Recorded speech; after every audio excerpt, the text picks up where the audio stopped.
Hello, ladies and gentlemen. Hello, how y'all doing? I'm lovely. No headphones for you. Yeah, I never do headphones. Well, just make sure you're talking to Mike, sir. I always do. I got this. I'm a professional. Okay, So you saying? Okay, professional. I mean, I got a whole show, 22 episodes. Oh, yeah? Big up the blood The clot Cronus self. show. Okay. Can't wait to get Claire on there for sure. Ooh. What would that... Underground got me first, you know. There's no competition. I'm just saying. I honestly thought between Underground, I thought Underground was a hermit. Wow. So I didn't think I was going to meet him for a minute. I thought I was going to only see him against that chocolate background. Where's the chocolate background? At his house, the brown. It looks like a whole thing of chocolate. I really not watch his shit. I never noticed the background before. So basically, like, it's his... Backdrop? Yeah, it's his backdrop. And I know why it's blinging in your ear, because that mic is loud because she's so little. Oh. Yeah, so I turn her up so that we can hear her. Don't kiss your teeth. Some people have little voices. Now you want some more? No. Sorry, that was like a Vine where this kid was going to rap and they're like, spit something, and he's like, turn me up. Make me my food. If you got it. Ooh. If you got it. Baby, I love Okay, so City, if Claire was to visit the Cronus show, how does that conversation look like? Like, what are some of the questions would you ask her? First of all, you'd have to call that episode the Burnham Show. The Claire Dem Show. Fuck you talking about? You're a big special guest, you know what I'm saying? Met you one time, I feel like you good peoples, you know? I'm just saying that. Can't nobody tell me shit. I'm just saying I'd be calling it the Burnham Show the whole I time. ain't tripping. I ain't gonna trip. We're even gonna put the B just for her at the bottom left corner of the screen. You know Chocolate bit bookies. You get what I'm saying? Do you drink cut water? Yeah. So what would you call cut water? Butt water. Ew! Did you think I was gonna sit here and shy away from that? It tastes like ass. Most of them taste like ass. So, like, I mean, hey, the only real good one is the Mai Tai. Yeah, you don't. So you're not really a fan of cold water like that? I know, like Four Locos is better. Buzz Balls are better. There's other stuff. Four Loko is a legendary drink. A legendary drink. No, yo, I remember this guy used to come to the studio. Beer every day he comes. Beer Four Loko. Yeah, because it's the best. There was no other alcoholic beverage that was more of a bang for your buck, unless you're getting like straight liquor. But even then, it just Four Locos, 2 of those, and you're sat. Not even malt liquor.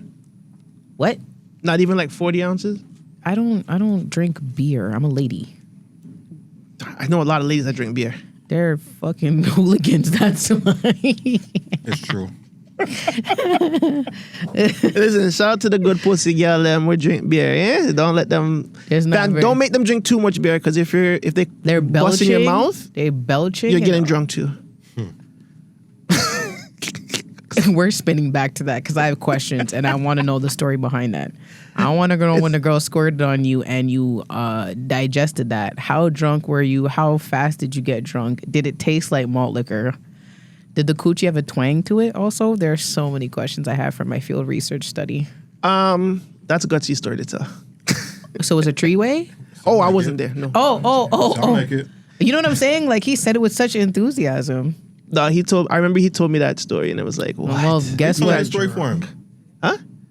What are you telling a story for him? He's not. He just gave me the synopsis. I just gave you the, It was like a Quan Lee Mills story. Have you ever heard of those? No. The pastor and his down low gay boyfriend got me pregnant. That will be like the title of the story, you know. And I'm not even joking. You know those ones? Yeah, but I know another version of Crackheads that. Need Love Too, like shit like that. Oh, like books. Yeah, the books. That guy.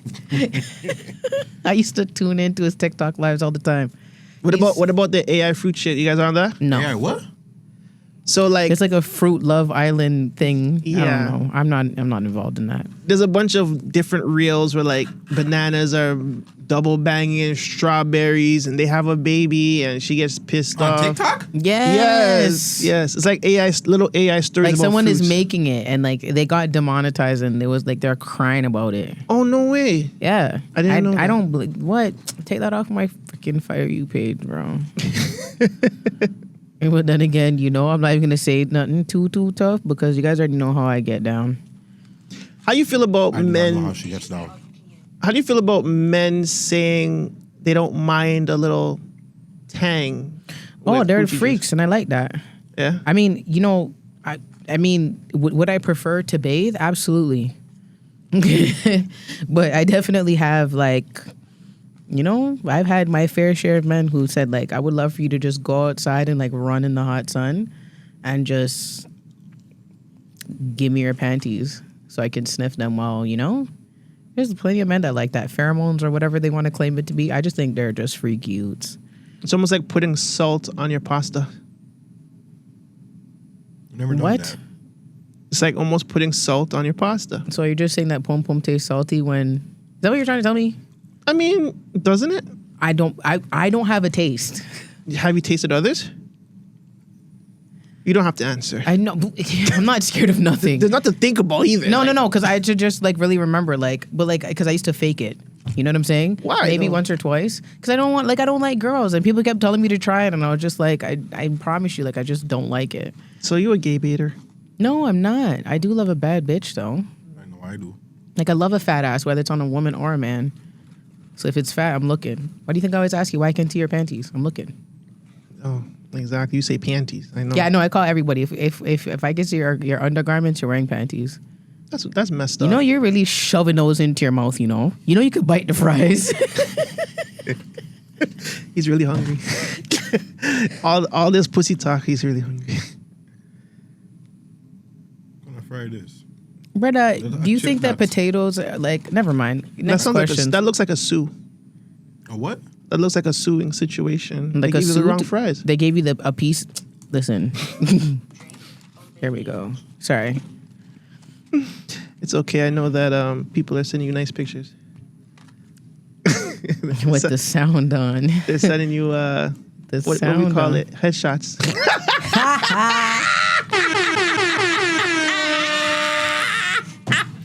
Yo, get off of my line, brother. Yeah, they're sending you headshots. That's crazy. You're funny. Said you get headshots out of daily. No, not a daily. They're a real treat. Like, I would love to get like videos from men that I think are attractive on a regular basis, but they don't send them. They're very shy, and they always think I'm going to expose them, but I just don't. Okay, last thing on this. Is there like a preference in the look that you like to receive? Because like, okay, say women, if they do send me, face pictures, face shots, it gotta look pink, it gotta look neat, it gotta, I like big clits, but I never had the opportunity to see a big clit. But I like big clits, like, I don't really like lips like that. Or maybe I like a little bit of lip. Like, what's your preference? You don't like roast beef shit. I'm more of I prefer girth over everything. Like I think like a girthy 6 is perfect. Like Sweet Home Alabama, like it's perfect. Like a stubby short. No, like a 6. A 6 is medium. You know the average size penis is 5.5 inches.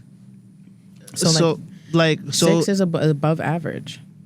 So if you're above average, then you're beyond this world. I mean, I guess I don't know. I'm just like I don't want nothing more than 8. So like I just want you girthy and between 6 and 8.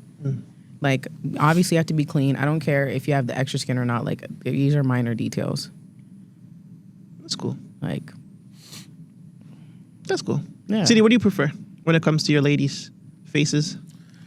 Faces? no. Is that what talking you about their- said? Pussy, vagina. Oh. Like we can never Nans. sit here and be classy, I'm trying to be nice. We're here. trying to be. Trying to be educational. Use big words. Give me the options. What do you mean? Do you like a big clit? Do you like a lot of lip? Do you like a little bit of lip? Do you like to nosedive for the clitoris? Like what's going on here? You don't know what vagina looks like? You don't know what like a pretty pussy looks like? Have you seen ugly pussy before? Yes. I have. Okay. So what did an ugly vagina look like? I never said her I would- name, but I just said what did it look like? I'm trying to think if I have the picture on my phone right now. Oh shit. Let me see it. I'm trying to think if I can have it. No, she unsent it. Because she sent it, I didn't even say nothing. But she unsent it. Wow. I mean, I can't blame her because there was a one time I sent a man a look or something, and he said okay, and I was pissed. What were you hoping for though? Oh my god, that was so sweet. Like No, it looks amazing. Even a thank you, but okay. And then he's like, sorry, I was mad because I had to get out and pump gas and it was cold outside. Such a capster. No, he actually did send me a video of him pumping gas and it was like a blizzard outside. Oh, it's like, this is the last thing on my mind right now. This is fucking like girl it's is sending cold me outside. pussy pictures and the Like, fucking negative 20 degrees. He's like, you made me pull out my phone. It's minus 10. Windshield. Like, it's late. I want to go to my bed. Yeah. Oh, that's so funny. Sorry, guys. I got to powder my nose. Whoa. Listen, we don't powder noses here. Normally we don't, but boy, I'ma look shiny a blood clot. Yeah, you got a mat down your face, huh? But Yeah, I don't got the photo, but I plead the fifth right now. Okay. Don't upset me. Well, let's get into it. It's the Man Dem Show. It's your boy Vegas. It's City McGritty and we got Claire, aka Blair. No witch. Hey, it's Empress Claire, your man's favorite ex and your baby father's favorite fantasy. I like the AKAs. I like you guys. It's AKAs. I just, just gotta let the people them know. That's what's up. How has everybody been? City hasn't been here for a while. City, I'll let you answer first. How have you been That's a while. since the Junos? Actually, before that, your last episode was like 3 episodes with us. How has life been so far? Are you okay? Life been cool. I've been getting a lot of sleep lately. Mm-hmm. I just be on the go all the time, working, whether it's studio sessions, filming, editing. I'm just doing a lot, I'm finally getting some sleep. Shorty be telling me, you need to get some rest. I'm like, who gonna do the work then? Who gonna do the work? Who gonna pay these bills? But the shit's picking up. Getting paid to do episodes and shit. Ooh. Don't tell the IRS, Screaming. I You think already you told just told the IRS. Like, what are we doing here? But Yeah. I like how things is going. Like Master P said, things going kind of good. I got the hookup reference, if y'all don't know. I never seen that movie. Yeah, no, I can't really say anything. I'm not really a good movie watcher. We're going to have a movie day one No, day. we're not, because I hate watching movies. No, we're going to watch the movie. Right here at the GTV network. Cool. So we're gonna watch a watch party. Movie review nothing. Movie review episode. No, it's okay. Yeah, I want to start... Wait. I'm going to say it. Fuck it. I want to start reviewing Tubi movies. Yeah. It's so funny. I saw one the other day still. It was kind of like, it's funny. It's kind of interesting, but it's I like watch weird. Tubi movies more than anything. Really? Yeah. Wow. You look like the type. You look like their target audience. Oh, man. Nah, Yeah. I'm the type. Yeah, you look like their target audience, 5 sure. That's funny. Claire, how have you been, man? Yo, listen, it's been a very long 48 hours.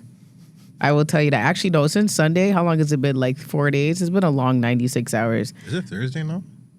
Yeah, Well, in yes. theory, yes. Huh. But I mean, when we released that, it was late, and boy, let me tell you, I knew I was gonna get some slack for that, but to the conversation, oh man, it's nonstop. It's nonstop. It's been a lot.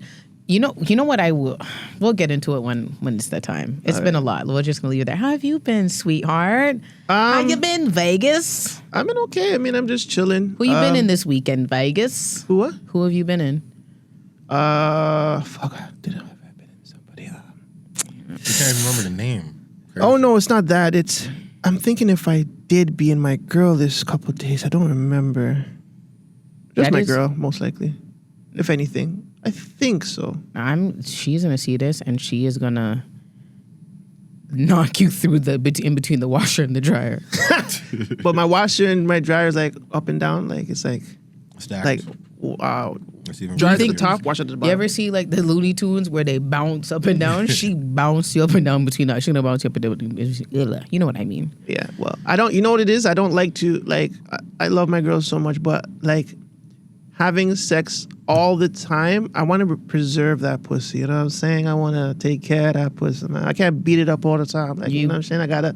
It gotta be like, I don't know what that means. No, I don't. I literally don't. I mean, don't. you know what I mean? I don't know still. We've been together for a while, so like, I don't want it to be like, and even so, I don't want it to be like, okay, this is all it's about, like, you know. Well, clearly you guys have been together for a long time.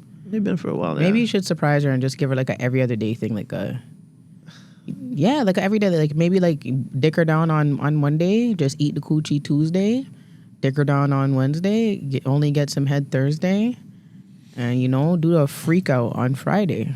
So you're like schedule the sex? Not like just that 1 week. Like it's just like a rant. Like, you know, when you go on vacation. Oh, okay. You see how like when you would go on vacation, you're like, dang, like, you know, on the Monday we're on the balcony, on Tuesday we're in the shower, Wednesday we're doing regular thing, Thursday we're on the beach, and Friday we're just sneaking out in the airport. Okay. Just do a little staycation. It sounds like a plan. I mean, I'm not opposed to that plan. That plan's a good plan. I know. I don't like sour sex though, unfortunately. What does that mean? I mean, sex in the shower is so like, shower sex. I think it said sour. You did say sour the first time. Yeah, it was like my bad. sour. I meant shower sex. I don't really like shower sex like That's that. okay. Then you just get head in the shower. Listen, ladies, take a tip from me. Giving some head in the shower is the best thing you can do. There is zero cleanup. And you can go as crazy as you like. You ever wanted to do the bubbles? That is the time and the place to do it. I can readily too, right? Huh? You throw up too, right? I mean, if you want to, if that's what you're into, sure. I wasn't really going that far.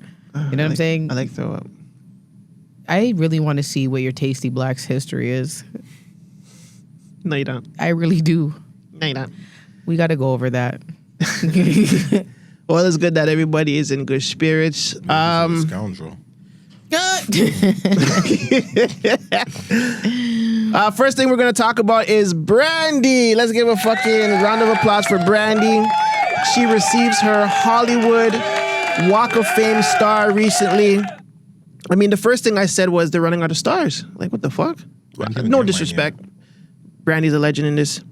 I just found out that she also dropped a book called Phases, currently on hold at the library right now. I want to read that book. Here is some. Go ahead. You have something to say? Shout out to you for having a library card. Oh, yeah. Every city I go, I got a library card. I'm so proud of you. That's a really nice trait to know about you. A fun fact. Oh, yeah. Yeah, library card's important, ladies and gentlemen. Get one. Here's a few bombshells from her book, okay? Bombshell number 1, and you guys let me know. Who really started the drama with singer Monica in 1998? Now, the excerpt says, without warning, Clive Davis announced he was renaming Monica's album The Boy Is Mine. She writes of the music mogul's calculated move to have Monica claim ownership of their smash hit duet. I was taken aback. The two stars recently joined forces for their hit Boy Is Mine record. The two joined forces for their hit Boy Is Mine tour. So she's saying Clive Davis is the reason why Monica and Brandy had all that smoke back in the day. Big bombshell or nah? No, not really. I think the reason is stupid. I never really thought that of, like, even though it's a duet, I never really thought of that song as like a Monica song. It sounds like a Brandy record. Yeah. Like more so than anything. Yeah. Mm-hmm. I think maybe that's why. Listen, I will say, I think that between the two of them, Brandy clearly has the better voice, but I think they gave Monica the better songs to even it out. So I'm not surprised. Thinking back though, why do you think that was? Because if Brandy got the song that Monica had, we wouldn't talk about Monica the way that we do today. They knew. They knew that she had she has a really good voice. She is really nice. Like she's really nice to market. You know, she's more fits the bill than Brandy, because at the very least, Brandy was always wearing them single braids. You get what I'm saying? Monica is out here with the blowout and the silk press and all that good stuff. And, you know, I think Brandy looked a little bit more like your black girl next door. You're like somebody you could go to college with, whereas Monica looked like she could be a little bit more sexy. But Brandy, yeah, listen. Especially because Brandy had Whitney Houston as a mentor. Correct. That was like her cousin, no? Maybe. I forget. Like That's I know crazy, Brandy and Whitney Houston's. Oh no, I think that's what it was. Huh? Ray J was dating Whitney like before she died. Something like that. Yeah, Yes. no, but they're like Whitney Houston's family tree and Brandy's family tree is actually a little bit crazy. I don't think they're related, but it is a little bit crazy. But yeah, come on now, let's really think about it. They did that Cinderella movie together too, if you guys remember. Whitney Houston produced it, and she also produced The Princess Diaries. The one with the white people? Not the with the Queen of Genovia. Oh wow! Yeah, she produced that. Did not know. Fun fact by Claire. Oh, you guys didn't know? Okay, cool. I did not know that. Who had the better music, Brandy or Monica? City. I listen to Brandy more. Listen to Brandy more. Brandy fan? I don't think I've ever actually listened to a Monica album like entirely, but I say Brandy's first 2 albums. Yeah, incredible. I think even though they gave her the better, like Monica, the better songs, Brandy's vocal abilities kill it every time. That's why that Versus was nasty work. I think Monica, like when she won because of production, not because of her. It's kind of like when we were talking about Sierra and Aaliyah. Yeah. Monica had the Aaliyah backing, and yeah. That's facts. Oh, was Brandy and Monica on the same label? No. Oh, okay. No. Not that I remember. Because I don't think Clive Davis signed Brandy. That's why Clive Davis wanted Monica to have technically that song, Boy's Mind. Right? The next bombshell was her side of what happened in her relationship with Boys to Men's Wanya Morris. Wanye. Wanye? Is it Wanye? Yeah. It's not Wanya? Yes, Wanye. Then why is it YA and not YE? Because people be spelling shit all type of weird. Okay. Wanye Morris. So it goes, Brandy writes, I genuinely believed it was true love when she's talking about dating Wanye Morris at 16, when he was in his early 20s, I believe 22. I thought he was older than that. I thought he was older than that. No, it was claimed to be 22. Okay. Revealing he was her first. She soon caught him cheating. In hindsight, she writes, I believe he took advantage. The silence ends here. I was not a fast girl with a crush, she continues. I was not a dramatic teenager who couldn't handle rejection. I was not an unstable, obsessive fan. I was a child. He was an adult. And it's time the world understood the difference. Morris has previously stated they did not begin dating until after Brandy came of age. But he definitely went on the Breakfast Club and say, oh, she was about 16, 17. And they would kind of fornicate in states that allowed that on the Breakfast Club. Yeah. I mean, at the end of the day, no matter what, if you waited for her to be 18, why are you looking somebody that's underage? We'll leave that there. Yo, Wanye, it's fucking nasty. What? Listen, I get exposed to so much information about Boys to Men that I don't want to be. Nobody likes those guys. They were dickheads. I have not heard a good story about them yet. Yeah, they are terrible. They were like egotistical. Like I can't. Them niggas from Philly? Yes. Yo, Money Fiend, holla at your peoples. Who? Money Fiend. That's my nigga from Philly. Philly. Which part of Philly? You know, there's like 3 sections. There's West Philly, East Philly. Why can't we be discriminatory and stereotypical like the Americans do? I sit here and say I'm 45 minutes away from Toronto. That's still Toronto. What are you talking about? All right, fine. Nah, y'all got Money Fiend. Y'all gotta y'all need to rally up and y'all need to beat their ass. Are you gonna bring them to the town square and quarter them? You see it there? Jesus Christ. I mean, you know what I'm saying? Tomatoes, rocks, all that. Coconuts. Everything. Make them chew pistachios with the shell still on it.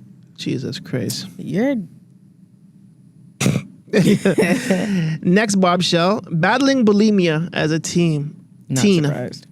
Amid the glare of Hollywood, an emotionally abusive relationship with her dancer, and pressures to look a certain way, Brandy developed an eating disorder.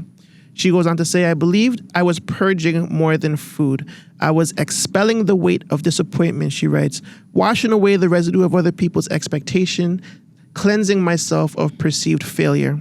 For a few blessed seconds after, I felt lighter, thinner, prettier, worthy.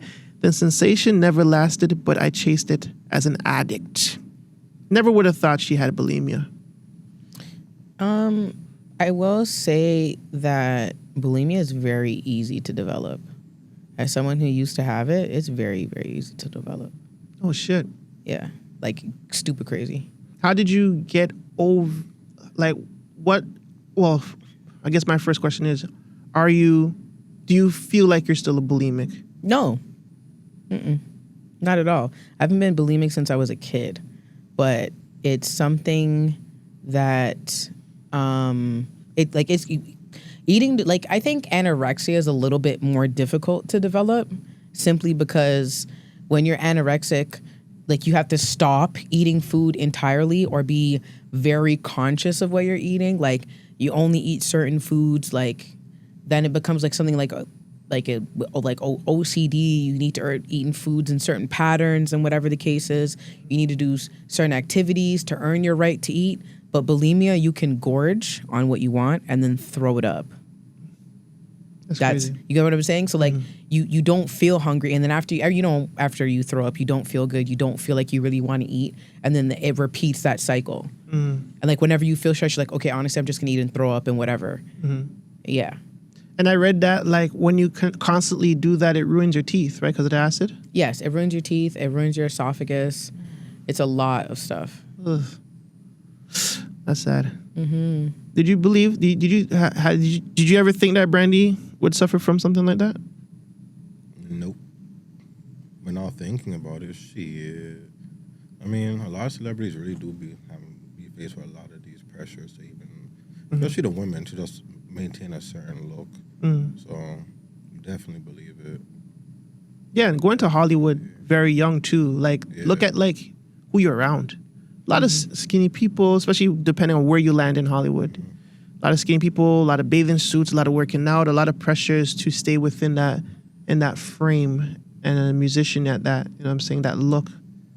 Especially back then. BBLs wasn't in. It was more natural.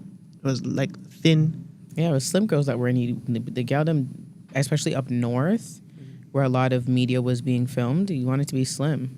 That's facts. She began to hate her hit Moesha character. So in Moesha, this is what she writes. In Moesha, I found a portal to an alternate reality where I could experience normal teenage life. She writes of happy early days on the show that which she praises for its representation of little black girls. That said, by the time we reached season 5 of Moesha, I hated that character. The way she always had the right answer, I didn't recognize myself in her anymore. I mean, that's common for people that play long roles. But I didn't think that she would hate Moesha, to be honest. Oh my goodness! Have you gone back and watched the Moesha thing? I remember the one clip where she found out that the dad was cheating. Oh yeah, and when the he mom cheated ran and away. Yeah, whatever. I seen that clip online earlier. Yeah, right. Moesha wasn't a very good character. She wasn't a very good friend.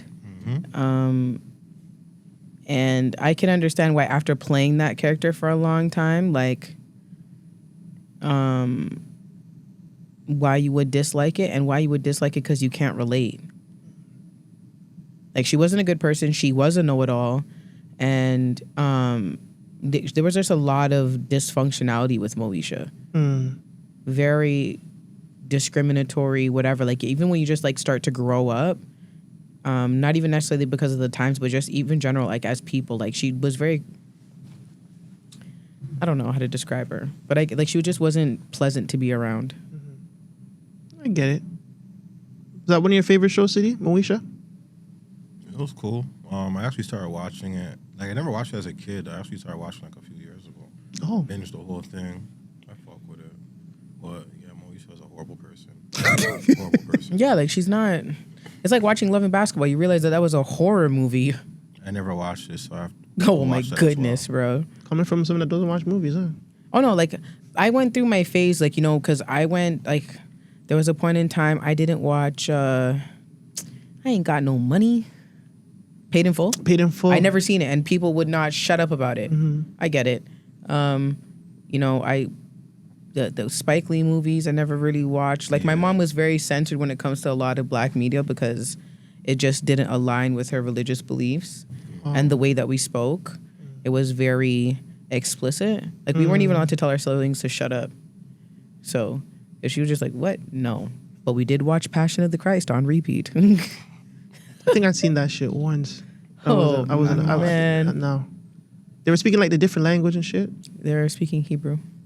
Are you sure? It wasn't like the whole something movie? else? The whole movie. You had to watch it in subtitles. Definitely won't be watching it. Mel Gibson is something else, man. Red Why she once lied about being married. So before Brandy welcomed daughter Cyree with producer Robert Smith in 2002, she felt pressure to maintain her pristine image. Let's just tell people we're married, she recalls telling him, adding of the career demanding backlash that followed. I couldn't have known that this single deception would eventually alter the trajectory of my life. I don't even know why that's even a pressure. Like, why do you want to hide the fact that you're married to somebody in 2002 at that? Like, No, why do you want to hide the fact that you have a child? Because they weren't married. Is that what you said? They weren't married? no, she lied about being married. So I guess they were married, but they didn't make it public until she said, you know what, let's just do it anyway. Let's just do it now. You know what I'm saying? Like, let's. And that's Then when again, she was already having the baby. well, then again, it goes into like not having the public in your business all the time.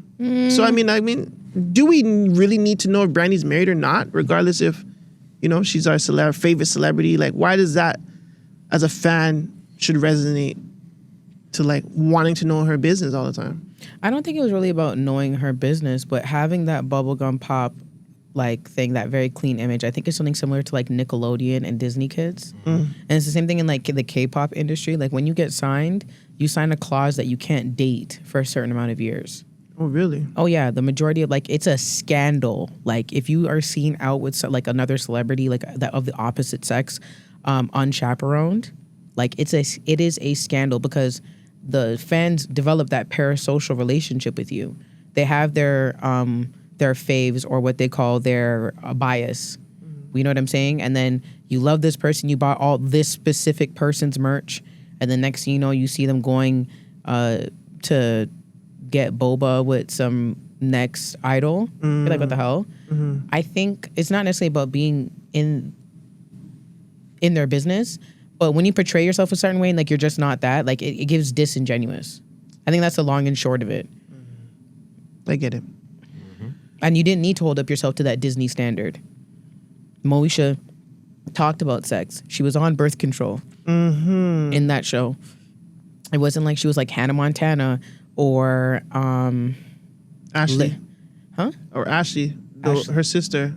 I don't think she Mary was Kate and Cyrus. Ashley? Oh, Ashley Tisdale? Simpson. Remember she had the one show, she got pregnant, and that was it for her?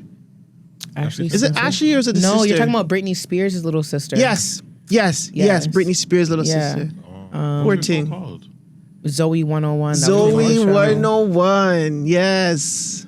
Remember, like, first season was Guanin. She was popular, Very but then she got popular. pregnant, I think even before she she turned wasn't the main 18. character. She did get pregnant before she turned 18. I think it was Wait, like she wasn't the it was main like character, 15, though. 16 she got pregnant. What did you say? She wasn't the main character, though. Yeah, she was. She was Zoe. Yeah, I was outside by then. So. Yeah, no, My she. sister was watching that shit, so I didn't even. Yeah, like you know what I'm saying? Like there were no shows on Disney. Like they did have like one show that was kind of like Degrassi, but they cut it. But the majority of their programming was very much like a chaste kiss stopped everybody. Like what they kiss? Like so, you know what I'm saying? Like I don't understand why she put herself underneath that pressure. That's very weird. Yeah. Wildness. Shout out to the Disney kids and the Nickelodeon kids that survived that shit still. There's that one Disney show, was it Life with Sadie or something? Yeah. Where the brother and stepsister like had like a weird. Oh yeah, no, the brother and stepsister were sleeping together in real life. So the characters, they were step siblings, and living life with Derek. Oh, okay. Yeah, they were sleeping together in real life, but on the show they played step siblings. Oh. And it became really weird because their sexual chemistry was Showing on screen. Yeah, like I remember there was like one scene where like I think they like snuck out on the roof and they were talking and they were like laying down like on a sheet or something like that together, and it gave off romantic vibes. It gave off like they had a crush on each other. Did they write that in? Okay, good. No. It can't. No, like they were thinking about cutting that scene because like when they were talking about it, they were thinking about cutting that scene because like on camera it looked like there was sexual tension, and they're just like, what is going on? And that's how apparently they got found out. And then another show that was crazy was Ned's Declassified School Survival Guide. I heard the podcast about that shit sometimes. What in the world? Like there was that one girl and she was sleeping with everybody. Yeah. It was a fuck fest in that. Yeah, bitch. pretty much. Like they would go to like another show set and smash over there. Like she'd smash the guy and then she'd go and smash the next character, like her next colleague in the car. Like it was crazy over there. Yeah, like kids, I tell you. Nah, that's on the parents because what are you doing? Like how are you not supervising your kids like that? Like on a whole set where there's bare adults. But if you remembered, I don't know if you ever watched that, the Nickelodeon guys tell all or whatever. The parents technically weren't allowed on set like that. They had to change that later. You didn't watch that documentary with what did the guy do? He did the show All That. This is all. Yeah, he was the producer of All That and a bunch of Nickelodeon shows. They called him a creep. I think he put on Ariana Grande. She did Dan that Schneider? crazy. Dan Schneider. He did that crazy now feet me scene. remembering. I'm so Now you're remembering names. I'm so good. But Yeah, yeah. no, he was weird because I watched like I didn't like the show with Ariana Grande, Victorious. I didn't like it. I was like, this is very weird. Like this is very weird. Even All That, some of Amanda's scenes, I would like watching it as a kid. I was like, why is she in the hot tub with this old man? Like it was very, very weird. And then I'm watching Victorious and I'm like, I remember I just watched a couple episodes like with my sister. I said, nah, someone has a foot fetish.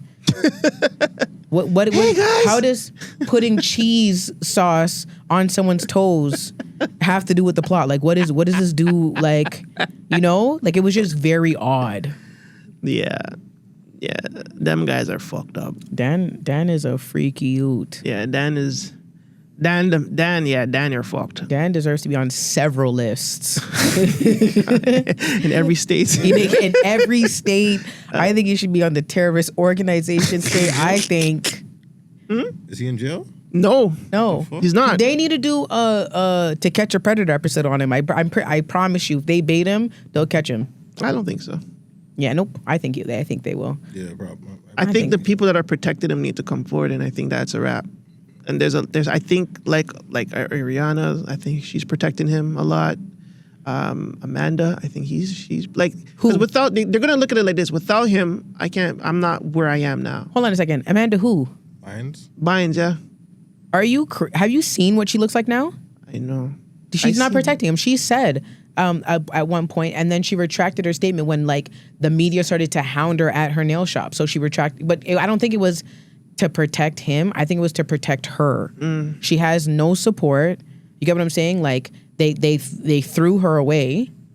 Like let's really think about how incredible Amanda Bynes' resume is.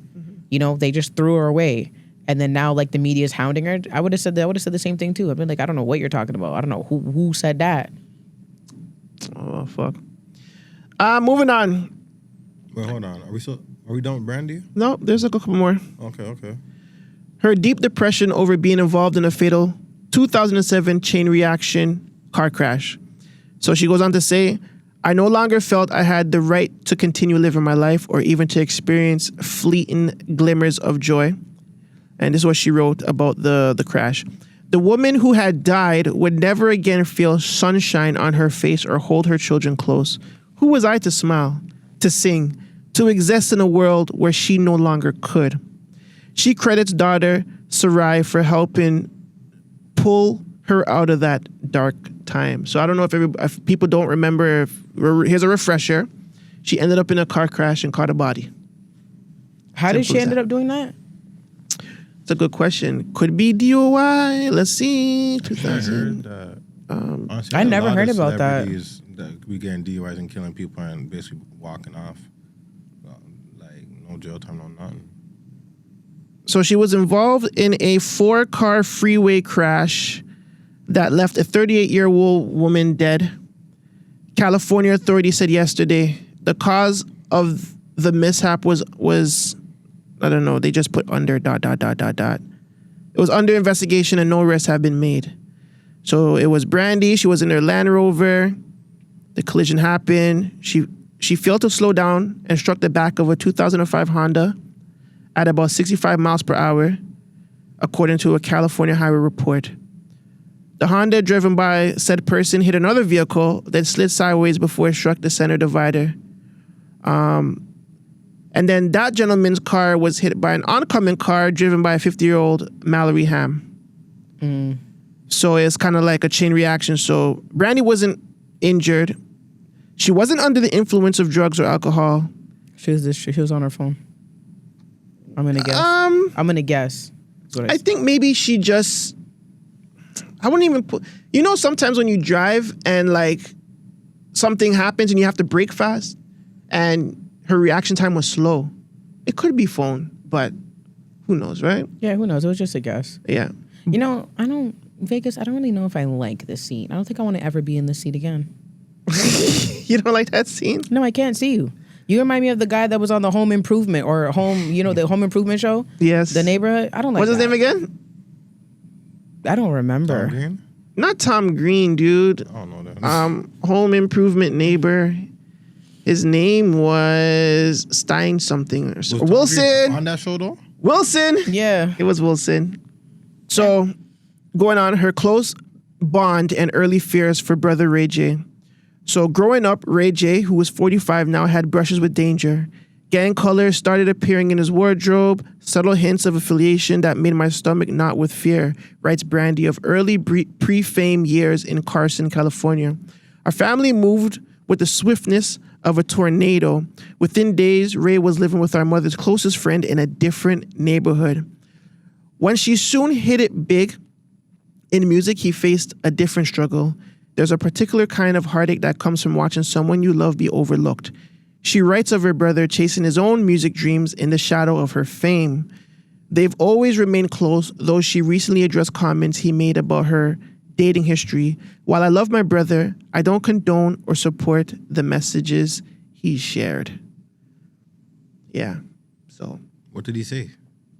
Remember, right, recently he's going on Cam shit and talking about Cam and remember when Cam and Shine and Mace is talking about Brandy, he's on some gay parade type shit, like get the booty warriors type crap shit, trying to, you know what I'm saying? He threatened Fabulous too. Pardon? He threatened Fabulous with the booty warriors as well. Yeah, Because he is a booty warrior. Oh my gosh. In my personal opinion. That's what I think. If he had one wish. I think he's definitely teetering. I mean, you won't do a show that he did without, being interested. What show? Remember he has that trend or that buy show on Zeus? You didn't know that? We don't subscribe to them thing there. Well, yeah. I mean, it was all over the news. I think it was a trans show, as a matter of fact. I did not know that. I think it was like he was claiming to be the first black trans show in network with history or whatever. This is just gonna pop up on my timeline thanks to you. Like, you gotta relax. Oh God. You know how the algorithm's working. It's a shout to Ray J, man. Regardless, he's a legend. Wait a minute. Weird though, but legend. Wait a minute. Wow, tada. Watch out now. It's a little one and I'm not Bow Wow. Last thing on this, last bombshell. And this book is getting boring. I'm not even gonna lie to you. We're talking about Brandy and Mace and Cameron and all them. Remember, I was showing you the song earlier where Mace, he threw a Brandy sub in there, but they censored the name where he said, the line was something, why I don't want a family, what I look like paying hookers when I'm getting head from Brandy, but Brandy was censored, and it's like, who else could he be talking about? At that time back in, 98, 99? Because he was dating her too. The song's called Same Niggas on his Double Up album. Y'all go check it out. Big tune. You know what? Now thinking about it, that could be a shot to Shine at that point too. They were both bad boy artists. I think Shine was like coming up under the team. You know what I'm saying? Mm-hmm. I think like this is on Double Up, so this is Mace's exit album out of Bad Boy before he turned to God. Mm-hmm. I feel like that might be a shot. They were dating her technically at the same time. So throw a shot in there. Get Shine, ruffle his feathers, get him mad, you know? Just a theory, just my thoughts. Was Shine on that album? Shine was definitely not on Double Up, cuz. Yeah, he was. Track 17. Shine? Yeah.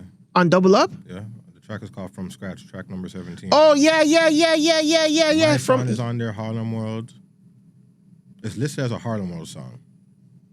Well, actually, no, Harlem World feature. Harlem World, Mace, My Song, and Shine. So it was a posse cut. Yeah, I remember From Scratch. That song is actually hard as hell. I'm going to listen to this album on my way home. But it's so crazy. You're both on the same label. Why the fuck you... Well, I guess it happens. They fought the same girls. Proximity. That's why all the baby moms of the industry today have... They share a baby father, like... Yeah, it's... I mean, Top baddie in the building. Shout out to Ari Fletcher. Her last conversation with Whitney Houston days before she died. So this is the last bombshell. She goes, I broke down to Whitney. The tears coming in waves. I confessed the crushing pressure that was suffocating my career, the paralyzing fear that I would never recapture the magic of my earlier success. She writes of their 3-hour phone call. When it came to Houston struggles, the star told Brandy, I'm going to be better. She promised as our call wound down. And in that moment, I believed her with every fiber of my being. You'll see. This is just a season, not the whole story. I couldn't have known then that her words were both prophecy and farewell. That's sad. Shout out to Whitney, man. Long as my auntie Whitney Houston. Shout out to one of the most beautifulest voices ever, bro. Facts. Yeah. Shout out to Brandy, too, man. Shout out to fucking Brandy. Give it up to her. Give it up to her. She is definitely a legend. Negro legend. But yeah, she didn't deserve that star, regardless. I don't care. Shout out to her, though. Question for the panel. What? She didn't deserve the star. She really didn't. Like, a star? Is her career that good to get a Hollywood Walk of Fame star? You know what? Next week or on Sunday, after I compile my arguments, I will respond. All right. Baby, baby, baby, baby. I want to be down. That's why. All right. Question for the panel. Is it okay for women to lie to men during the dating phase? Now, it could be also crisscrossed if you want. City, you meet a girl, you're into her. You know, she likes you to what you believe. You know, you guys ask questions about each other, but she doesn't really tell you her full story. She's kind of vague. But, you know, it's more so like withholding information. Is that okay in your eyes? Not at all. Why not? But I mean, everyone holding something back. Think so? So you're a hypocrite. Hold on, I'm getting there. Hey. Like, it's not cool, but everyone's holding something back. I mean, shit, there's probably something I'm holding back. But it really depends on the situation, right? Mm. Word. But I ain't fucking with it, though. Like, because, put it this way. I mean, sometimes you could sense where something's just off, you know what I mean? Like, you can't necessarily put your finger on it, but once you start feeling a way about something, just exit. You don't need to stress. But what if, like, the lying is a defense mechanism to not want to, So you're like... a pathological liar? No. More say, like, I don't know you. I don't know who you are. I like you. But, like, I don't think I want to tell you everything. Like, okay, like, there's situations where I've dated women, but, I mean, they would tell me they have a kid, but I would never see the kid unless we're serious, right? That's fine. I guess the withholding part is she never told me she had kids, and then all of a sudden, like, a year later, yeah, you know I have a kid. Maybe that's a little bit of an issue. That happened to you? No. Oh. That never happened. But I'm just saying as a point of reference, like... Nah, if something like that happened, nah, I'm out. What's your problem? Like, are you a deadbeat? Like, how did I not know you have a kid? Excellent time management. She might be a deadbeat. Probably lost custody for that year. Like she didn't think she was going to get it back, and she just got it back. She's like, yeah, I got a kid still. Okay, so is there any... okay, I get what you're saying. Okay, so is there anything a woman can lie to you about that makes it okay? Nothing I could think of. Can you think of something? Don't involve me. No, I'm getting to you just now. Because I can't think of something. Okay. So no is your answer for right now. Yeah. Okay. A woman can lie to me about their actual weight. Their weight? Yeah. Like, it might not come into conversation, but before you meet them. Yeah, before I meet them. Like, you know, like they don't have to disclose that they're overweight or they're underweight or whatever. You can see by the picture and then you're going to assume it could be a catfish thing. Catfish I don't rate. I don't think we should do catfishes. She doesn't have to tell me like her dating history, like about her ex, if he's crazy or not. I don't know, maybe not. I don't know. Come up. It'll naturally just pop up. She doesn't really have to tell me like, I think that's it still. I think I would want to know everything else. I mean, I did deal with a shorty that was a pathological liar. Like, she would just lie about shit, and it's like, I didn't even ask it's a you. cancer. Huh? No, go ahead. You said what? She's a Cancer? I said I have a feeling you're going to sit here and say she's a she was cancer. a Taurus. Oh, because you were sitting here saying that cancers are something the other day. Don't really recall. I mean, what do you recall? I remember the other day I wasn't here when Vegas and Guthrie were talking. No, the Three Musketeers. The Alvin and the Chipmunks. Ooh. They were here talking about. Yo, so this the one that said that double M. This. I never said a word. The only thing I said, she don't got no hooks. Well, somebody said it. We thought it was you. It wasn't me. I think I went back and it actually was you. Me? No, Okay. this guy. Oh yeah. Okay. I take full responsibility then. Look Sorry. Bring him to City Hall and stone and blood clots. Oh, Jesus. This guy's like, take your name out your motherfucking... The story was... I got that and I said, ooh, let me just put that in. Let me just hold. And then when God sees there, let me see a little handicap match. See how no one showed up today? They know what What do you mean no one? Vegas is here. Vegas is standing 10 toes. He ain't standing on shit. Gutsy's over there sick as a dog, peeing out of his ass. Okay. They here telling lies on me. But I dealt with a shorty that was a pathological liar, right? So when I met her, I already knew she had a man and shit, but like their situation was kind of wacky. You know what I'm saying? So you're a side thing. Yeah. So then you're not old any honesty. Mind your business. But I wasn't asking her shit. She just like to lie about shit, and it's like, the fuck you lying to me? But I didn't even care. You know what I'm saying? So usually after work, like she'll call me on her way, like the drive home from work, right? So let's say that weekend, like she came back from her Duke's crib, and she said her little sister was gonna watch her son for the week because she had to bring her son up for the week to her crib, right? Mm-hmm. So her little sister was gonna watch him. So let's say the Sunday we spoke, and after I heard her son in the background, I'm like, "Oh, you're bringing him up with you?" She's like, "Yeah." I'm like, "Who's watching him?" She's like, "My sister." I'm like, "Okay, cool." So the next day she called me after work. We talking cool, everything's cool. Usually her phone disconnects in the elevator. She walks in her apartment. So pretty much this day it did not disconnect. All right? Mm. So she walks in the apartment. All I hear is, "Yo, why would you leave that on the floor? He's able to reach it," whatever the fuck it was. I don't know what it was. I heard it was a man's voice. I said, okay. I just hung up the phone. So so she ended up calling me back like maybe 30 minutes later. And I'm like, "Yo, you saw that text I sent you?" She's like, "Nah." I'm like, "Read it." I just text her like, "Since when did we start lying to each other about shit? Like, I don't even ask you shit. I really don't care." And after she went off about, "Oh, you think you're anyone for me to lie to, this, that. I told you my baby father was going to watch my..." No, you didn't. Fuck. I don't really care. Wrong nigga. You know? Like, I don't really care. Not she confused the brother husbands. Yeah, 100%. Yikes. What about you, Claire? Is there any... Okay. Have you ever withhold information in the dating phase? Yeah. Of course I have. Your career? No. Yeah. I think my career is so polarizing. It's not something that I withhold. If like you're a ting, I might not bring it up.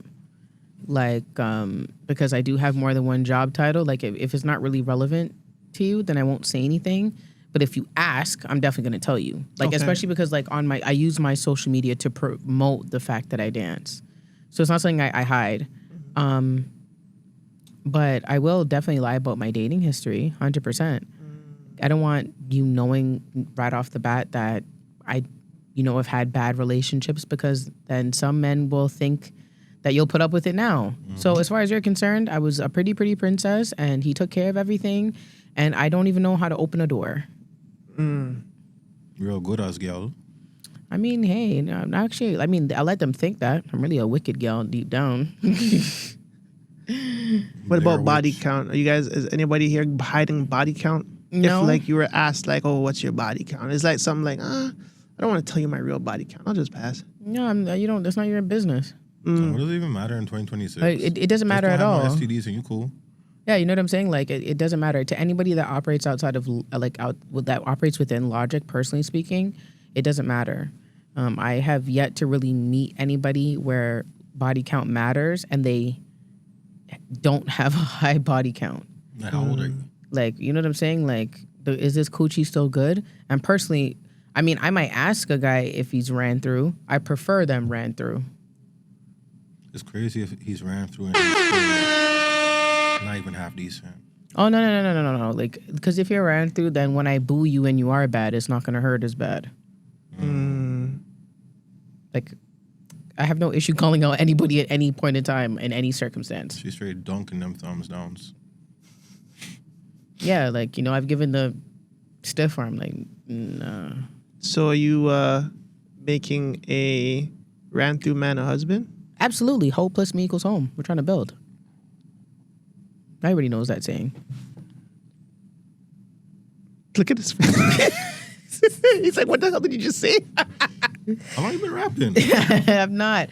But you know what I'm saying? Like, I just have my my theories. If you're ran through and you're tired of the streets, you want to stay home. That's facts. But it sucks when she wants to go back out to the streets and you're like, what the fuck? I think as a whole, you'd understand. I'm just happy I haven't had that problem. You know what I'm saying? Like, I like I'm really a serial relationship girl. I've only been outside for the past couple of years, like from teenage years to like my mid-20s. I was mid to late 20s. I was in relationships. So, but like, I like mine ran through. It's the ones that just now start getting a taste of variety and coochie that have no sense. I'm trying, like, I want to know, what's your longest relationship, man?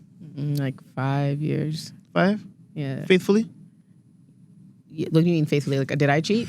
Yes. I've only ever cheated in one situation ever. Like, not like it's not like I had an affair. I had one sexual encounter. And why? I wasn't aware that my boyfriend I had taken my boyfriend at the time's virginity. He lied about his sexual experiences and he wasn't satisfying me. And I communicated it in every way possible that he wasn't satisfying me. So why didn't you just break up with him then? Why did you cheat? Were you young? Sorry to cut you. Yeah, no, I was young. Okay. But not even just that. I was just like, at the end of the day, like, clearly you're not hearing me. And he told me that he had cheated on me before. So I was like, And he was a virgin? He lied about cheating on me. I bet he cheated on you in the beginning of the relationship. No, he didn't. He probably just smooched a girl. No, he didn't. 5 years? When we dated for a minute. When I tell you that man was in love with me, he was in love with me. But he cheated on you? No, he lied about it. He lied to you about cheating? Yes. What's his problem? I don't know. He wanted to get back. No, not even. He lied to me about cheating, and then I cheated afterward.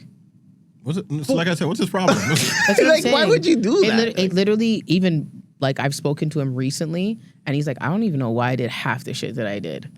But he said because I was experienced, he thought that his inexperience would make me not want to be with him. And I'm like, babes, I met you at church, at a church convention. You guys were together for like how long when he said he cheated? Like a year and a half. So it was or just two. like, Nah, he weird still. he's trying to be tough. Yeah, like I cheated on you, so yeah, what? What are you going to do? You're going to leave? You know what it was? Like, I'm cool with my partners having friends of both sexes. So he was hanging out with this girl, and like I was like, okay, cool, but like, keep it respectful, whatever the case is. And it was a similar situation to City. He had the phone, and he like called to check in, and like we told each other good night, but he didn't hang up. And I heard bits of the conversation. And then I listened, and then wherever they walked to, the phone cut. And then when I asked him what happened, like we got into a big argument about it. Because the conversation was inappropriate, like on her end. Like I knew that she had like a crush on him or something like that. And whatever. And I was like, you should have shut it down, and you should not be hanging out with her. Like, what the hell? If I was talking to somebody, a man, and I'm hanging out with them 10 o'clock at night and they're actively hitting on me, you know what I'm saying? Yeah. And then I was like, did you fuck her? And he looked at me and he goes, yes. But he lied, Kind though. of Disney character? But he lied, though. He thought he was in a Disney movie, huh? Brother, I said, all right, I slapped that guy across. Oh, you slapped him in the face. Brother, I want you guys to know, like, I really am. Man, forget beat. Man, forget beat. Listen, I want you guys I'm not to the one know. getting beat, though. I'm innocent. Anyways, lied. I mean, why would I need to get beat for it? Because it might make you jump up and down. Look, I'm innocent. That's all I know. Whatever, man. I'm very refined from what I used to be. I used to be. Yeah, you look kind of devilish when I lie to you, bro. My mom I would don't like think you. so. What? Okay, maybe not look, but you sound devilish. How No, about that? I heard that. That's just No, my mom beat libel. man too, so she'd fuck with you. Like in your What? presence? She would cross up weed with you and all that. In your presence, she beat man in your present? Your mom? Or was it always like behind closed doors, like she didn't want her sons to see her I was an beat adult seeing niggas? this shit. Huh? I was an adult seeing this shit. What's your mom's sign? Taurus. Oh, okay, yeah. Her birthday is on April 26th. Shout out Pumpernickel. If you know, you know. Is that a place to eat? No, first of all, pumpernickel is a type of bread, but I have a friend, a prominent friend in Toronto, and pumpernickel. Pumpernickel deals with wicked. I don't like. I don't know what her relationship status is now, but listen, just back in the day, just know if you got a message from pumpernickel, you were scared to open it. So you're fucking my man? Oh fuck! What I get myself into? Listen, I didn't know. I don't give a No, fuck. not even that. She used to just send us craziness, like somebody, like with basketballs in their body, and they're pushing them out. Oh Jesus Wait, what? Christ! Yeah, don't ask again. I'm not. Yeah, so she just wild, but she doesn't man wicked though. Wicked. Wow. Well, ladies and gentlemen, it's not okay for women to lie in a dating phase. Just be honest. Transparency. It's nice. Lie, because all they do is lie. Don't lie about having a 2-month-old. Lie to them. Okay, we hit a trigger there. We're moving on. Next topic. The question here from, I think her name is Kathleen Bradley, and I always forget this freaking woman's name. Kathleen Bradley, she was a Bob Barker. I was right. Fuck. My memory's good. That's why you don't smoke weed. Kathleen Bradley, she was a Barker's beauty back in the day. Now, this is the question here. Why didn't Hugh Hefner go to prison, but Diddy did? See, you're going to need your headphones to hear Miss Kathleen Bradley. I'm going to turn up the speed a little bit so we can run through this playback a little bit fast. And it's going to be on like so. You guys can't even hear it, right? Not yet. Yeah, me neither, because I have to change the sound. All right. There you go. Exploited, but I went to the Playboy Mansion a few times. I must say, I saw a few things. Obviously, women were I can't hear it, no? Yeah. Oh, you heard it? Yeah. What's her name? Kathleen Barker? Kathleen Bradley. All right, let's go. I went to the Playboy Mansion a few times. I must say, I saw a few things. Obviously, women were exploited, but we never said that then. They chose to do that and wear those little scantily clad outfits and the bunny ears. And it was like a real big thing to be a Playboy bunny. But after Diane Parkinson, she left the show, one of the other models, and she and Bob did have a sexual relationship when I first got there in 1990, and for about a year. And then he really didn't end the relationship admirably, but she was really kind of woman scorned, and she finally left. And when she did, she thought about it. When she saw that newer, younger model come aboard, Gina Lee Nolan, and she was kind of thinking twice if she had made the right decision to leave or not. And so she said, I'm going to fix him. It was sexual harassment. And she did. She put it out there. Bob Barker, headline, sexual harassment, Barker, sexual, It was really kind of ugly at first. And of course, Bob got ahead of the game and said, I did not have was not sexual harassment with her. And he said, I'm not paying this woman one red penny, 1 red cent. But it tainted his personality. You see something out there on the headlines, front page, and then maybe a couple months down the line after things have been resolved, it's in the middle of a page in the vindication. A lot of people don't know that, and they still hold that persona over his head, and that really tarnished his reputation, and it really left a bad effect on his whole personality. It changed a lot around the whole chemistry of the show, and with the models as how he talked to us, how we were treated, and a lot of different things. So this we're talking about how the girls on the Barker's Beauty was treated on set. You know what I'm saying? There was sexual harassment going on with the production. And all sorts of stuff, according to her, right? We weren't there. We don't know. I want to believe it's true. Could not be true. We don't know. That shit. She's going to continue talking. I'm hoping that she gets to this Hugh Hefner part. She did say it in a little bit in the beginning. Let's keep listening. And that's interesting because it seems like there's a lot of actors or even actresses that kind of play a certain role or maybe TV personas that play a certain good image role, but behind closed doors, it's other things happening. You brought up Bob Barker, and I thought about instantly all the kind of recent scandals that are happening today, in today's time, that still continue. But I think in this aspect, it didn't seem like that Bob he didn't end up in jail. Did he end up in jail? No, hell no. He wasn't guilty. I mean, of anything.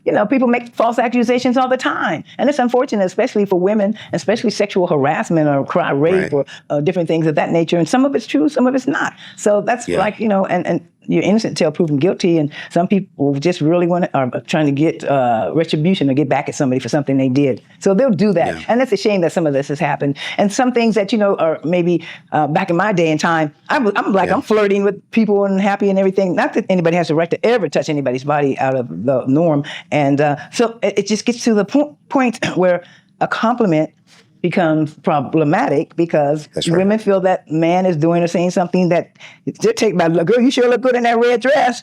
They're like, well, he got real fresh with me at work and tell me I look good. Why are you looking at my, bitch, you wore the red dress, you do look good. For us back in the day, it was like, oh, honey, he said, I look good in this red dress. But nowadays, it's, these people and younger folks and the attitude and the social media and all that bull crap is, hey, take the compliment if it's a compliment. But if somebody's just really staring you down, looking at your ass all the time, then that can cause a few little problems. If you feel uncomfortable about it, right? So it's a thin line.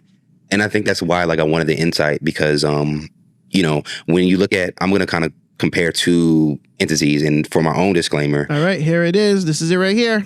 Definitely not overlooking actual victims, definitely not overlooking things that a particular person I'm about to bring up has been accused of as well as, charged with. But I look at the different eras. I look at Hugh Hefner.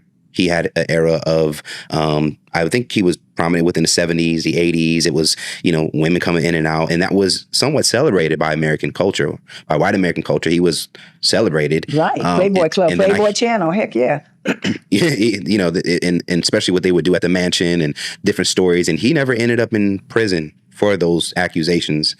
And then I heard the argument of, well, look at Sean Diddy Combs. We did see him do something on camera that I personally think really kind of ended his whole defense because we all saw it. At the same time, some of his behavior looked like it kind of aligned with the things and the sex parties and the accusations that Hugh Hefner had. Just from your insight or your vantage point, do you think race plays into part of where those men landed in terms of history and the culture today?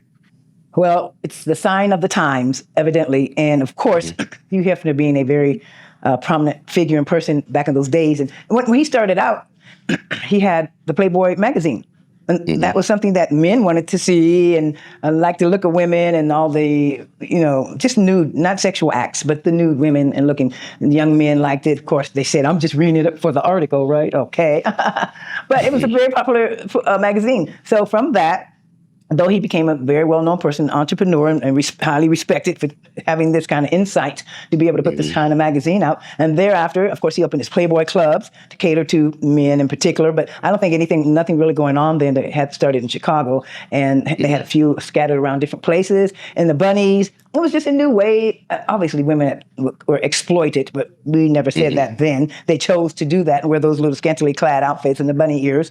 And it was like a real big thing to be a Playboy bunny. So, there are women who like to, show themselves, their bodies, to get paid for. It's a lot of fun. and what have you. But the things that he was doing at that, I went to the Playboy Mansion a few times. I must say, I saw a few things. I won't say we're in the grotto. I heard about the grotto. Yeah, and he did what he did. A lot was going on there, but it was kept there because it was like a kind of society unknown to others outside of it that were not able to get in there. But what goes on in the Playboy Mansion stays at the Playboy Mansion. All right, we'll cut it from there. There's a lot to take in. Well, I need to pause you for a second. Yeah. Yo, on my episode you just filmed, I just seen you added the logo to the bottom left side of the corner. Yes. Is it printed on it? But yes, it stays there. All right, don't do that next time. Oh, because there are footage that when you punch it in?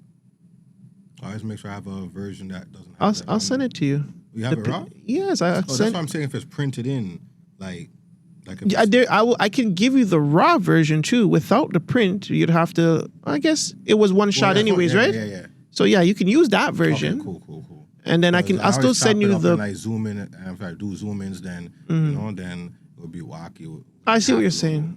Yeah, I'll send you the version without that. All right, cool. It'll be big though, but I'll send it to you. I mean, what would be big? The file size. I'll have to work with it. Okay. Yeah. Okay. I'll pause right there. Lot to take in, a lot to unpack. But at the end of all of this, she does say these were signs of the time. Now, I guess now listening to this, I mean, is it fair to even compare Hefner to Diddy? I don't think Hefner...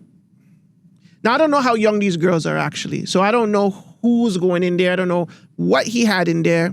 We just know that it was a bunch of women. Obviously, the sex things are happening.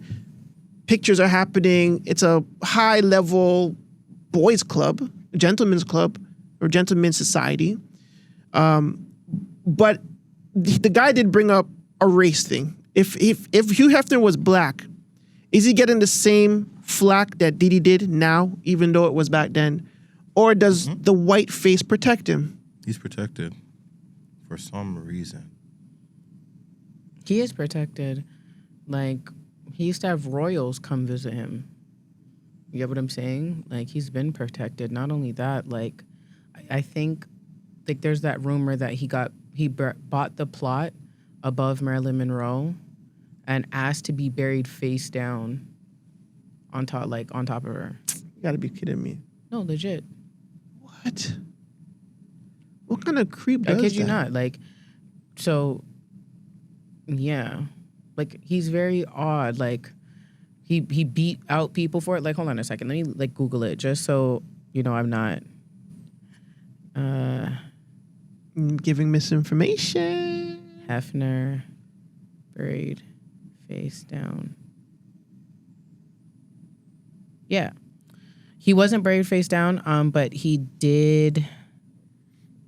like, that was a rumor. Mm-hmm. Oh, no. So it's the man buried face down directly on top of Marilyn Monroe is Richard Potner. So there was somebody who asked. Okay. But it wasn't Hugh. Yeah, no. Hugh is buried beside her. Okay. Oh, Yeah. buried beside. She must have been a really popular girl, man. Yeah, no, but a lot of these things are like perverted. It's not like they were her friends or whatever. She requested to be buried beside them or anything like that. It was like she was buried in the famous Hollywood cemetery. She was put in like the mausoleum, Right, in the wall, right. and then the mausoleum auctioned off the spaces around her. Jesus Christ! Wow. Yeah. So, what a way to like make money from the dead. That is fucked up. I think that part of it is because, like, I from what my understanding was, it's part of it is like they sold those things to like handle the maintenance. Okay. Because a lot of celebrities die penniless, but you will have the issue of grave robbing. You get what I'm saying? So it's maintenance, it's for security, it's to have flowers put up or whatever the case is. Because even if you read the story of Marilyn Monroe's estate, the people that she loved and she trusted did not give a fuck about her. So they just kind of let it. Yeah, the only person who cared about her was her baby father. That's it. That's all. Like she has a young daughter, whatever, and like very much I like respected her wishes, but like her friends auctioned off her stuff and got rid of it, gave some stuff away. Like they did not care to preserve the legend, the legacy that Marilyn left behind. So I'm not surprised. I mean, not to be all respect, but was the legacy even a legacy? What exactly did she do? She's an actress. Oh, okay. She was an actress. She was in some very iconic. A lot of the work that she's in was iconic for a reason or another. Like Gentlemen Prefer Blondes, that movie. It had an incredible wardrobe. I think it won an award for costume design. Like she's what is a it part. called? Gentlemen Prefer Blondes. She's a part of a lot of good things. Like, and she was a very good actress. I will say that. Like for silver screen, she was very good. She did a lot of iconic moments, like the white dress above the vent. Yes, I remember that one. I believe she also had an affair with the president, and JFK? she went, JFK, and then she sung "Happy Birthday, Mr. President." Yeah. You get what I'm saying? Like she did a lot of things where, like, she just, she was what it was. Like, and that's just what it is. She was a part of American history. Is who? And this last thing I'm on, then we're moving on. Who is someone you feel is going down as the next Marilyn Monroe? Not the negative aspect, but like that, because that seems like very, very superstar shit. Like, you know what I'm saying? Very iconic shit. Like that's like Elizabeth Taylor. Like that. Those are the two people that would be compared to each other. I think is she in Elizabeth? Is that the movie that? Elizabeth Taylor was in Cleopatra. Yeah, no, but was she in Gentlemen Prefer Blondes? No, she wasn't. She was in there with somebody else. But yeah. So that was Marilyn Monroe, Jane Russell. Yeah, there we go. She looks, Jane Russell looks bad for a white girl.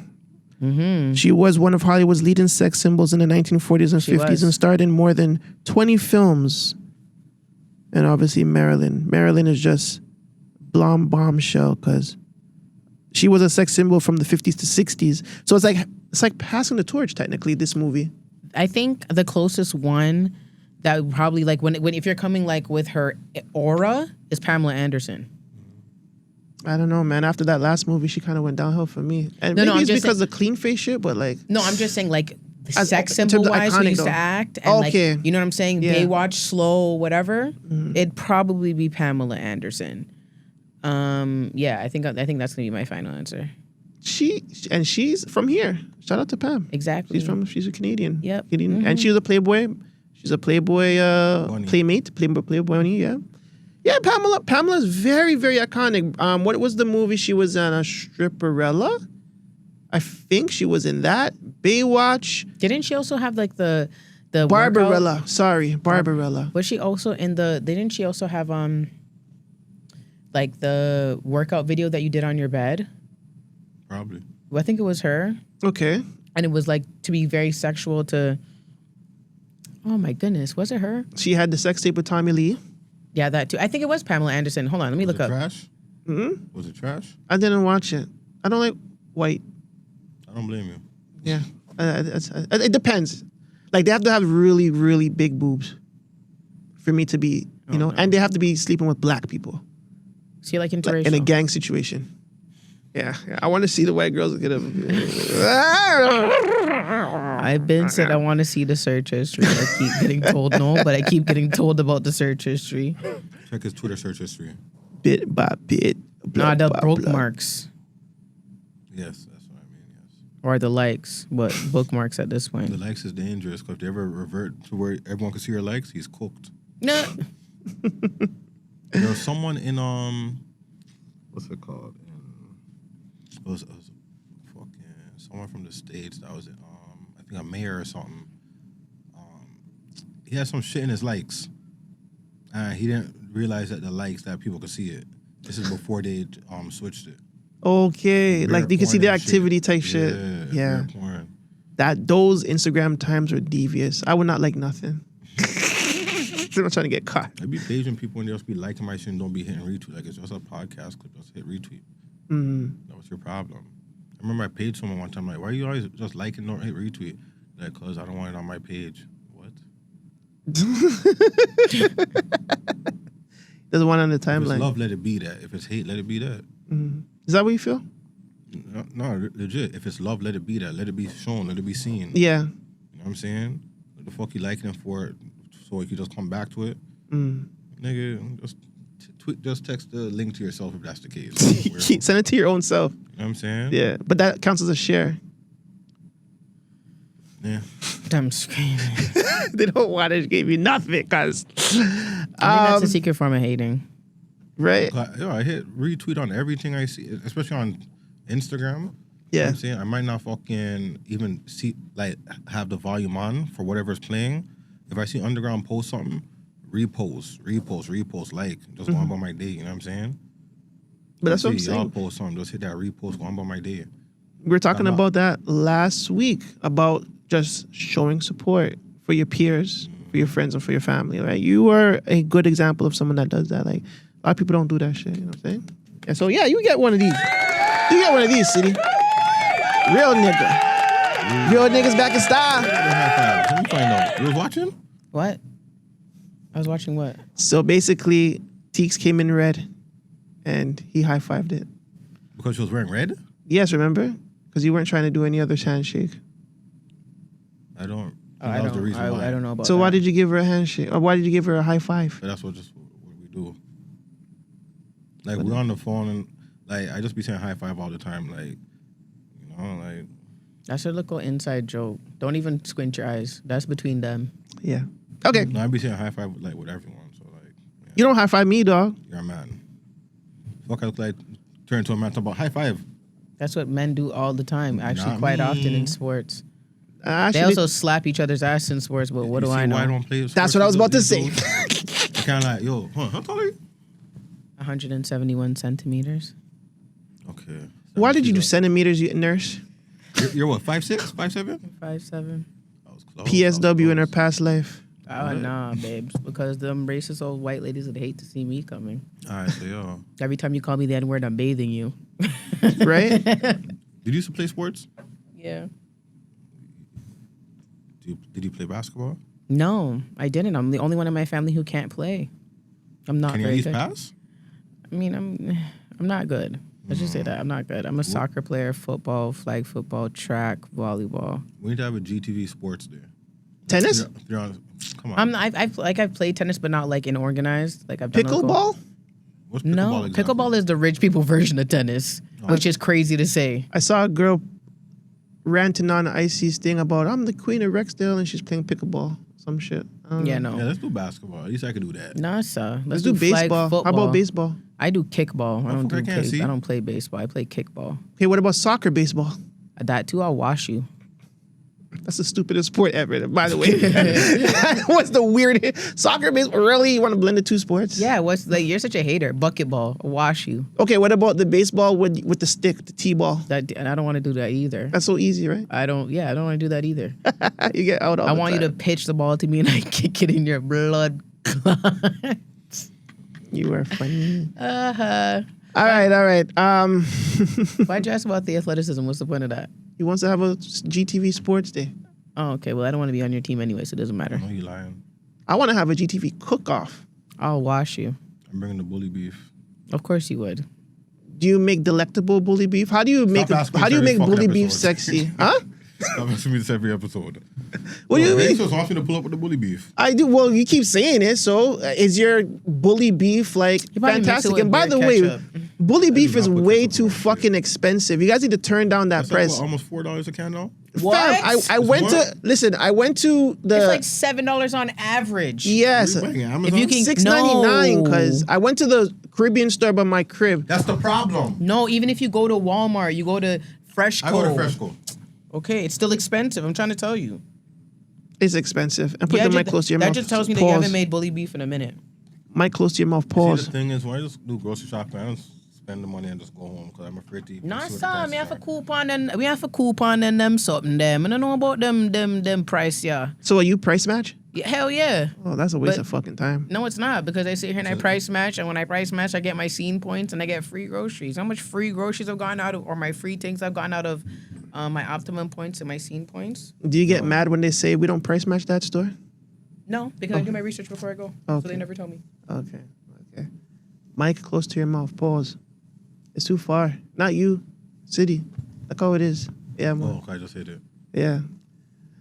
Fuck it. Let's move on. We're moving on to this comment on the GTV page from a gentleman named GPXO11. He weighs in on the model allegations and the court system's ruling about the Bob Barker thing. So in the comments, he made a long ass post.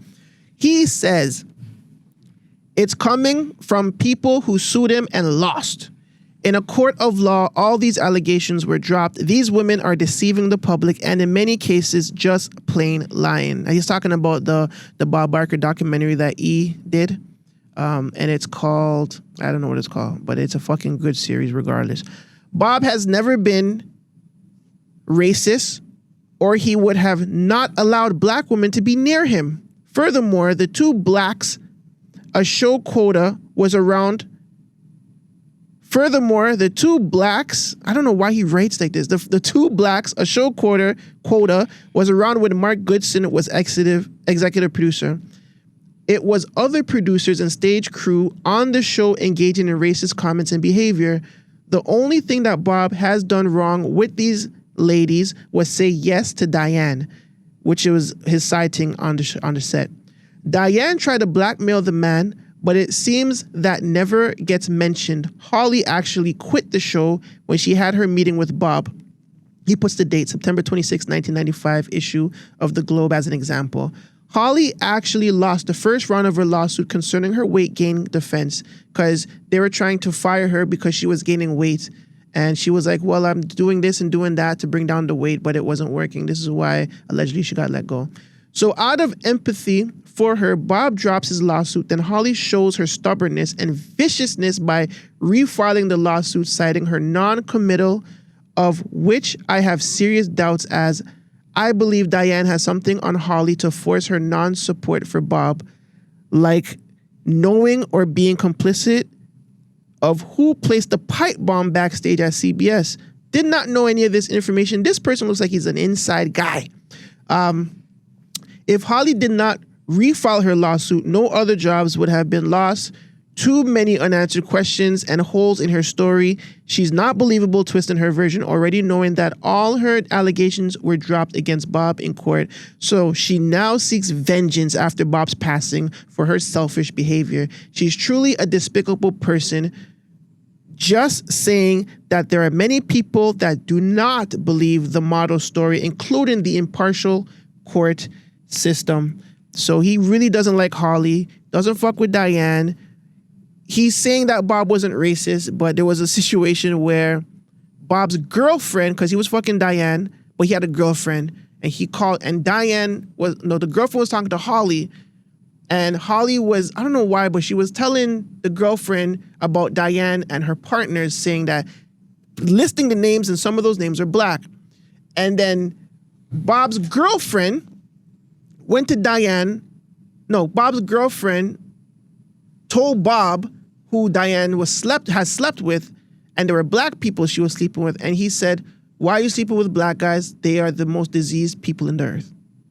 That was the bombshell for that whole show. Black people are not the most diseased people on this earth. I'm gonna let that be clear. I don't believe so either, but Bob did, apparently, right? But I can understand why he'd think that. why?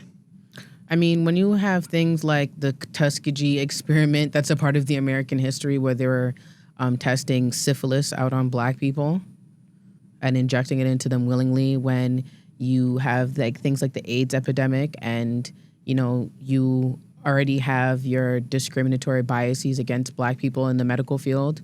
You think they can take more pain, a variety of things. You're not giving them the proper health care. Mm-hmm. Right? And they can't even afford the proper health care, even if it was available. Mm-hmm. So I do understand why like that belief was perpetuated. Mm. Like, I mean, look at the way that black people think. I mean, American people think about black people. We're fucking uncultured. We're mongrels. We're these hooligans. Mm. That's what they think. So I really wouldn't be surprised. And around this time, there isn't like gangster rap, like a new concept. like I'm not surprised when I hear these people have these beliefs and these stereotypes in that time period. Very ignorant. Yeah, plus Bob technically grew up in the 50s. You get what I'm saying? So like that was kind of commonplace to not trust black people, or, you know, the whites are more superior. You know, I think in his opinion for that time period, he didn't think he was racist. Yeah. I think he didn't think he was racist. I think he was like, you know, I'm willing to work with black people. Most of my counterparts aren't really. I think he was a progressive racist. So in his mind, he wasn't racist.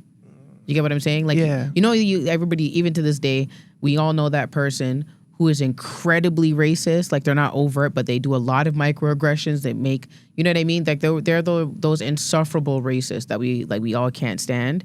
But they say things, how am I racist? I have black kids. Or my kids are mixed. Or I have friends. I got black friends too. Like, yeah. And then you see the black friend and you're like, I get why you're friends with that guy. Friends with Joseph. Yeah, right? Tommy's my friend. We were working together in the things for so long. Wait, what are you talking about? Murder? What murder? Like, oh my God, that was the best clip ever. They said, what do you think about John Gotti's murder? Murder? What murder? He's a great guy. What about the people he killed? What? Murder? What? Murder, cigarette in hand and everything. Or was it a newspaper? That shit was hilarious. No, Gyro should have used that. Right? Oh, that would have been crazy. I don't even, like, yeah, fam, when you hear like these news reports from back in the days, like, it's crazy. And that whole clip is crazy. You have John Gotti's daughter like, oh, you better watch out. You better look. You're like, bitch, you're not doing anything good for him. What are you talking like that? Listen, it was crazy. Even Cat Williams referencing that. Murder. What? What about the people he murdered? What murder? He was snapped his head around. He said, what? What? Don't talk about my dogs like that. Murder? What murder? Nah, that shit's funny. I'm not gonna lie. Shout out to the gangsters of back in the day that used to sit there and do their treachery, but really look out for the man them in the neighborhood. You got what I'm saying? But that's what they were supposed to do. Yeah. You feel me? You take care of your own. You take care of your neighborhood. You take care of the people that keep their freaking mouth shut. So yeah, if you know that. Extorting them. I mean, is it extortion or is it protection money? What is it really? Huh?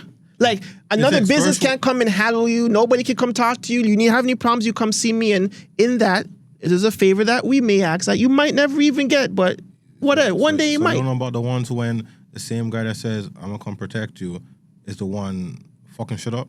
But that's the thing. That's not how he was conducting himself. And these aren't business owners. These are his neighbors. See, they were in that. If you watch the actual, who are we talking about? John Gotti? Yeah, that clip. Okay. You get what I'm saying? If you look at that actual clip, they were interviewing his neighbors. Yeah, man. They were like, "Don't you think like he's a bad addition to the neighborhood?" They're like, "What the hell are you talking about? This guy used to help me mow my lawn.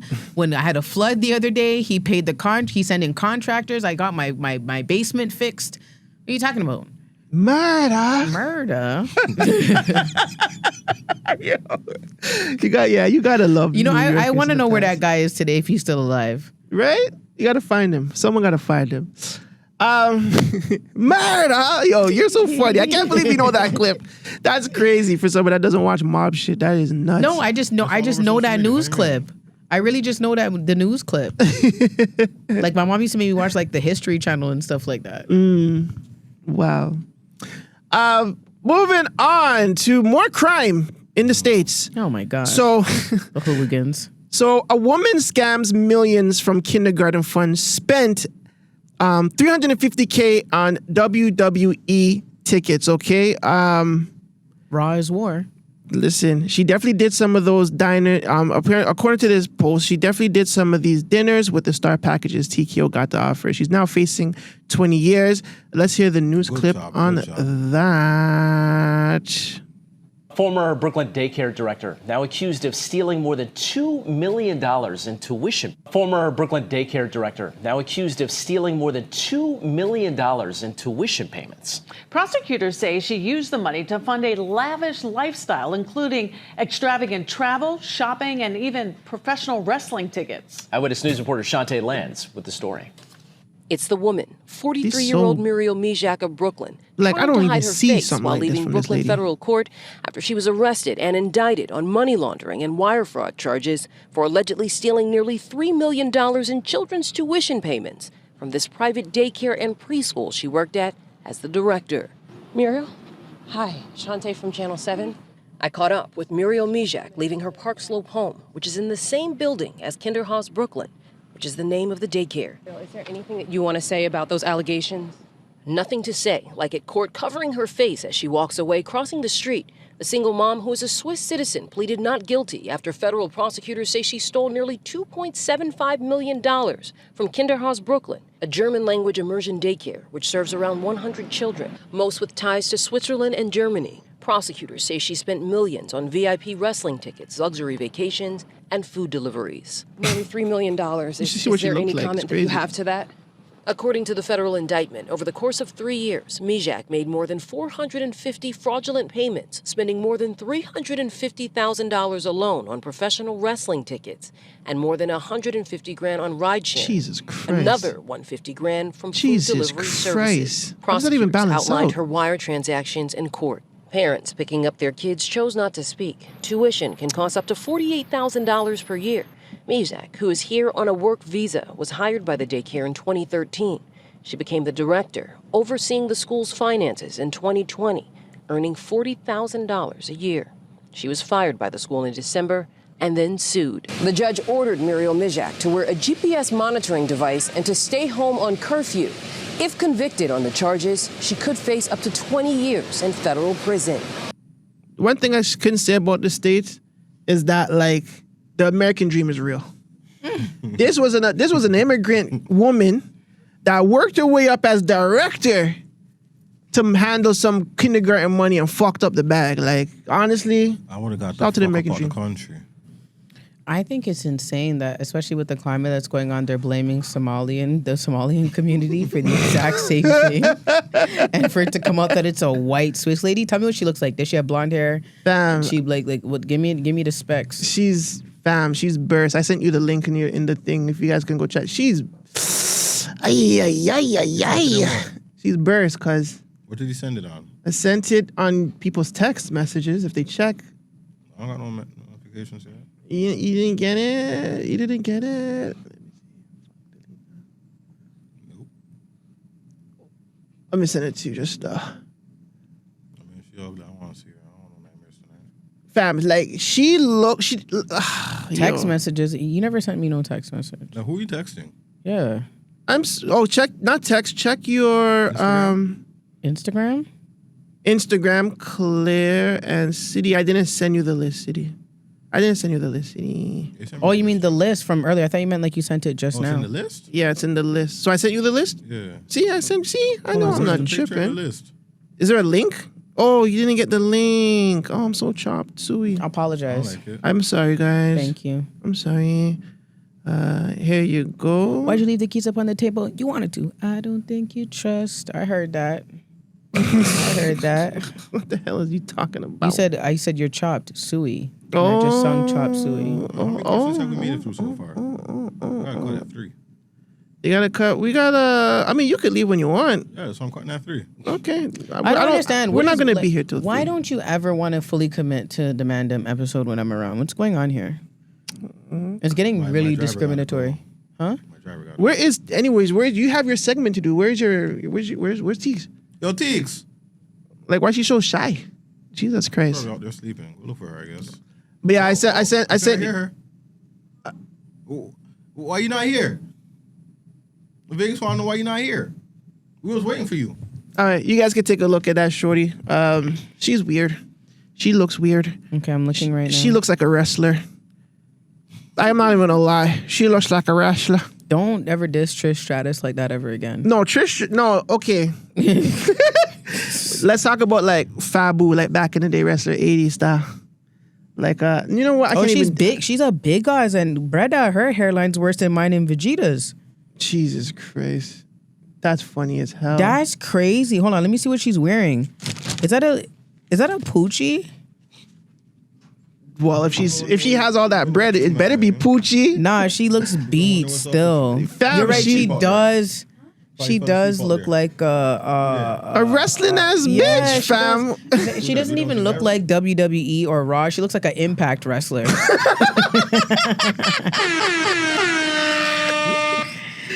That is funny. Teeks is here. Is she on camera yet? Yeah, she been on camera. Hey, Teeks. Okay. Anyways, to wrap this up, that girl's an idiot. Throw her in the jail Big guys. and lock away the key because she's so stupid. She real stupid, you know. Oh gosh, she real stupid. Okay, we have Teeks here. Hello, Teeks. Welcome. You need to talk in the mic. I know you have a problem with that with your tiny voice. Hi guys. Yeah, whatever. First I want to address the elephant in the room. You guys had a clubhouse thing, didn't you? We had a what? A clubhouse thing, didn't you? Allegedly, but I can't remember for the life of me. This would be good for Junebug to give context. Right? Well, I know. I wish Junebug was here, but he had work today. Or Who's Junebug? Junie Mooney. Junie Mooney. Mooney. Shout out to Junie Mooney. Junie Mooney. Huh? I don't mind for name Junie Mooney. Why does it matter? It's for the gal them to sit here and ball out his name anyway. Like, just call the man Junebug if you don't like Junie Mooney. I'll just stick to Junie G's. So you know what I do like about this? I like that it was but I believe Junie did say it was some sort of miscommunication on Clubhouse and rated T and la. Cool. God bless. Everybody's cool. Love you guys.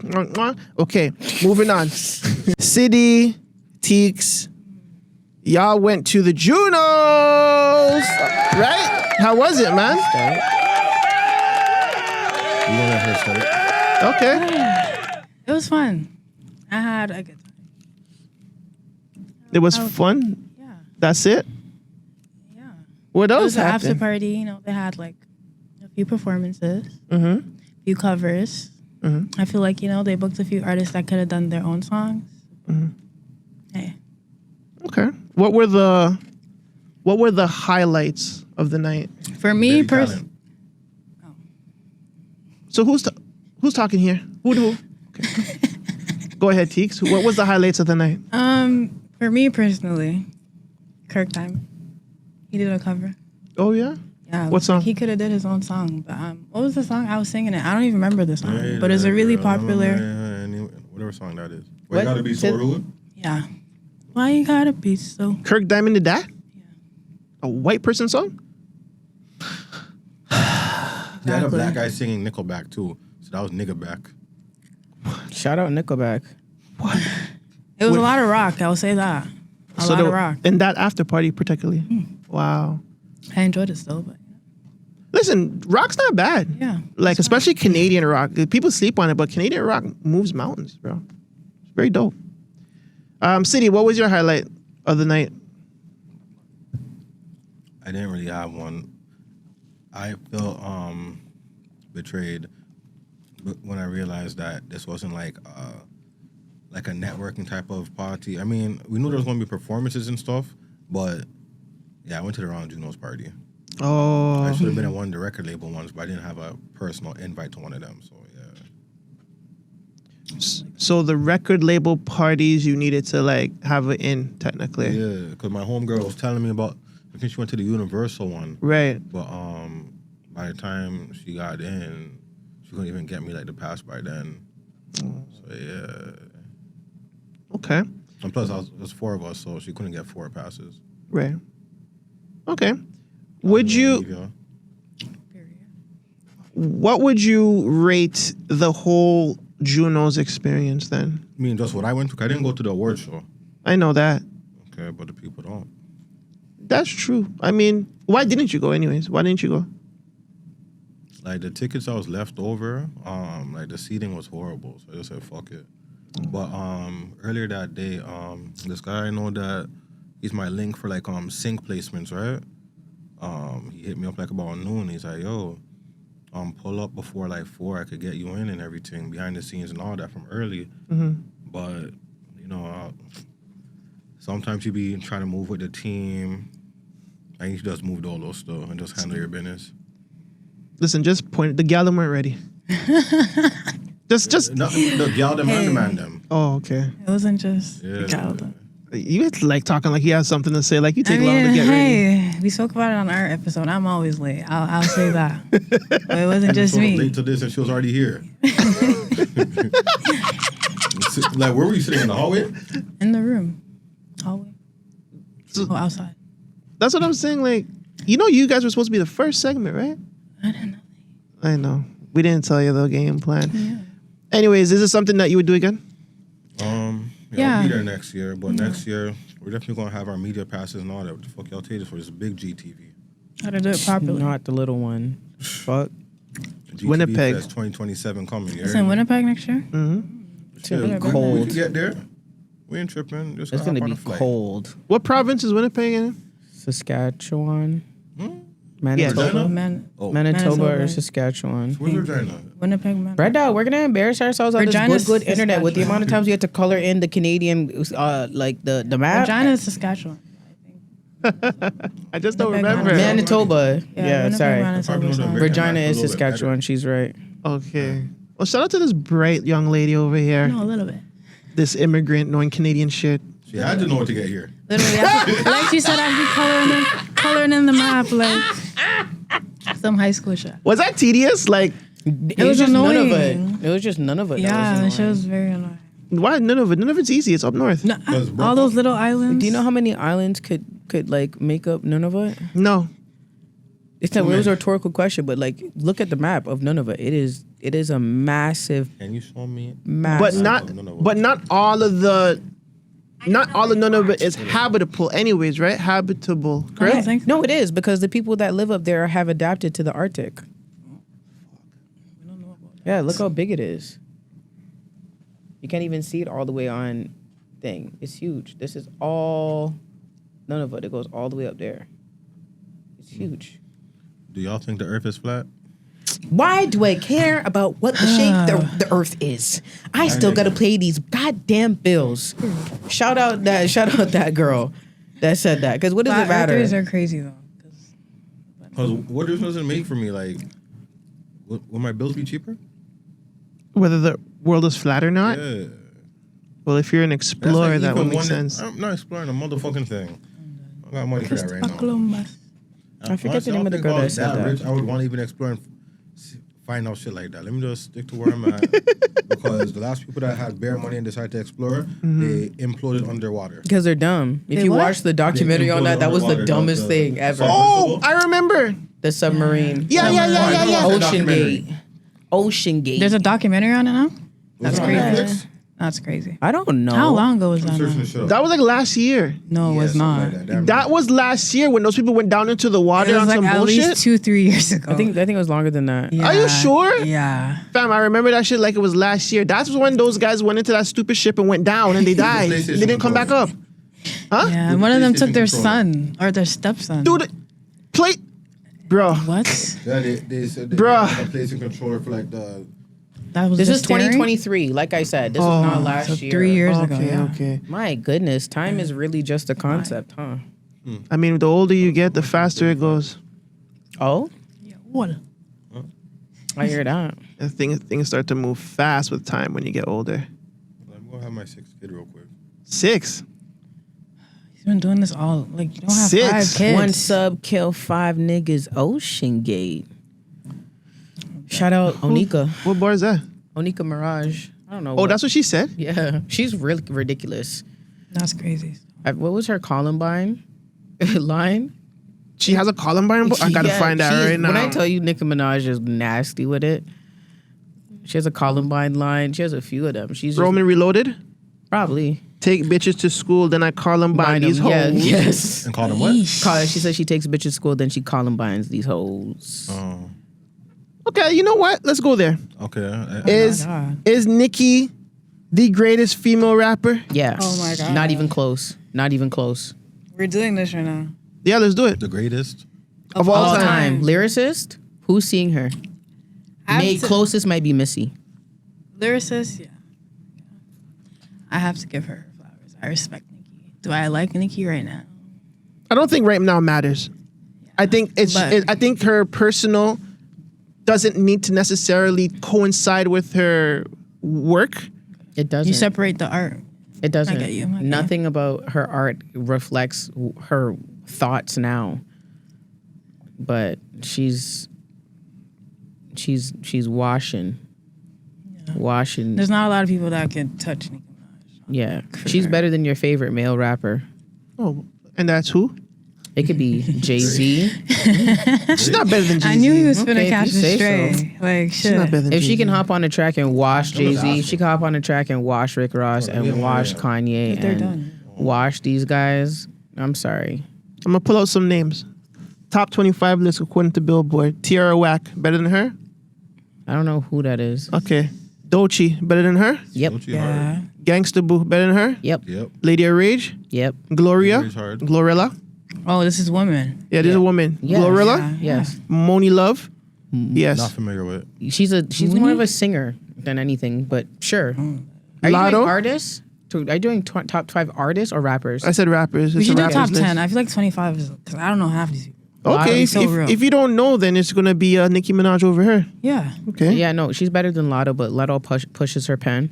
Yeah. She's better than Lotto, but Lotto pushes her pen. Is there No, any, like Lotto pushes her own pen. Like, Okay, so- she's just a good lyricist. is there at any point do you see Lotto surpassing Nicki then in the next 5 years? No, No. because Lotto has a 21 and Drake writing for her. That's Drake's daughter. If you really take in Lotto, she sounds a lot like All that. assumptions. Yo, what's all that assumptions. song? Sugar Honey Iced Tea, that whole album was Drake. I'm so sorry. All assumptions. Drake's Ghostwriter. Like that's a common thing that people say online. You Like, said that's not all even- assumptions? Yeah. Like, what's the one song? They were she had, hanging like, out. the I'm sorry, the Big it's Mama not- track? Like, all you hear is 21 and Drake all over that. Yeah. The song that had Sonically, the beats. You hear like- Drake in the whole album. Like, I didn't I'm listen to sorry. the And whole I'm a album. big Drake fan. I'm telling you this. I listened to the whole album. Okay. This thing Crody wrote it. I did not write it. Listen, wasn't I don't there. like Lotto, so it doesn't matter to me. I'm just saying. I like her stuff. I hate her. I didn't like her at first. Not gonna lie. See, it's reversed then for me. Remy Ma, Yes. Rhapsody. I don't know who that Rhapsody is. is hard, It's old, but but I'm not too familiar with her. Doja Cat. Those are hard. Doja is hard. but But would she you is guys say better she than fell Doja. off? Her Scarlet album, top tier. I don't think she fell off. No, Like if we're still talking about lyrical skill here, she didn't fall off. no. I think Doja's better than Nicki. You think No, so? I think she's keeping up with her, but I don't think she's better than her. I think she takes a lot of cues from her. Yeah. She takes a lot of cues. A lot from of the her. girls do. To be honest. Yeah. Fair enough. I think Doja. I'm gonna say Doja. I think the only rappers that I think that are coming close to Nicki are Rico Nasty, Doja Cat, Megan Thee Stallion, and Lotto. Those are your 4? Those are my 4 that are coming close to her. So No Doechii. Solid. Doechie's Doechie's no, pretty new. Doechie's good, but like lyrically, she's not like she's getting washed by these girls. When you, like how many bars that Doechii drops, you're like, oh shit.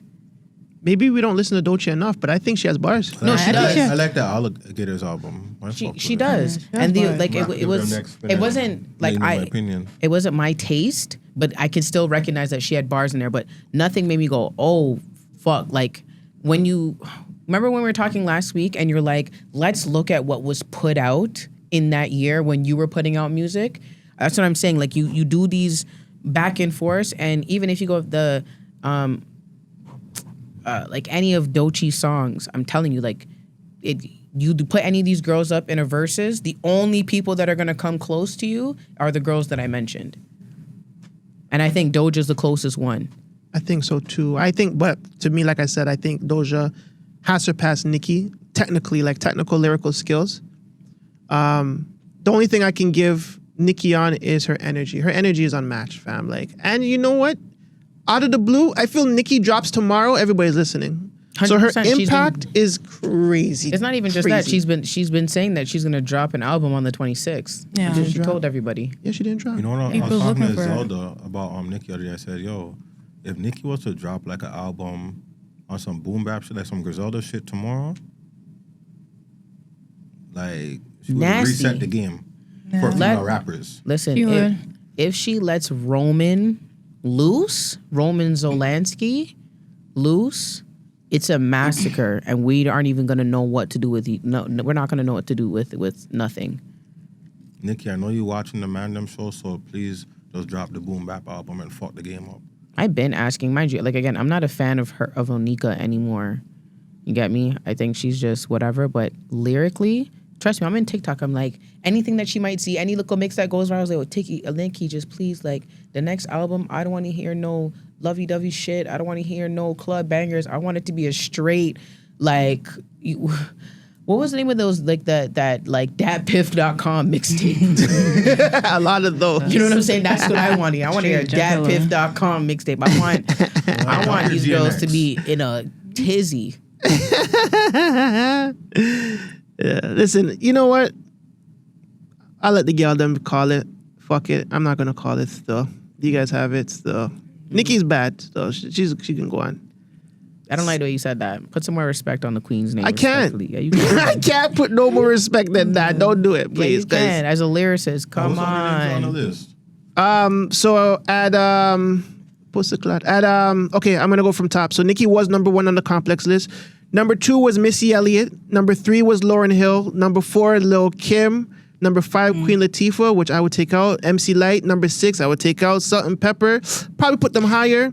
Roxanne Shante, I will take her out. Eve, I'd put her higher. That she was at 9. Foxy Brown 10, I'd put her higher. I'd put Foxy Brown higher as well. Mind you, I just want to specify that when I put Nikki and those 4 girls, it's just of their era. They're of a similar era. That's very out. Yes. Yeah. Overall, it's Missy Elliott. That's the only person that, you know, Nikki, like, it's going to be a head-to-head when it comes to lyrics.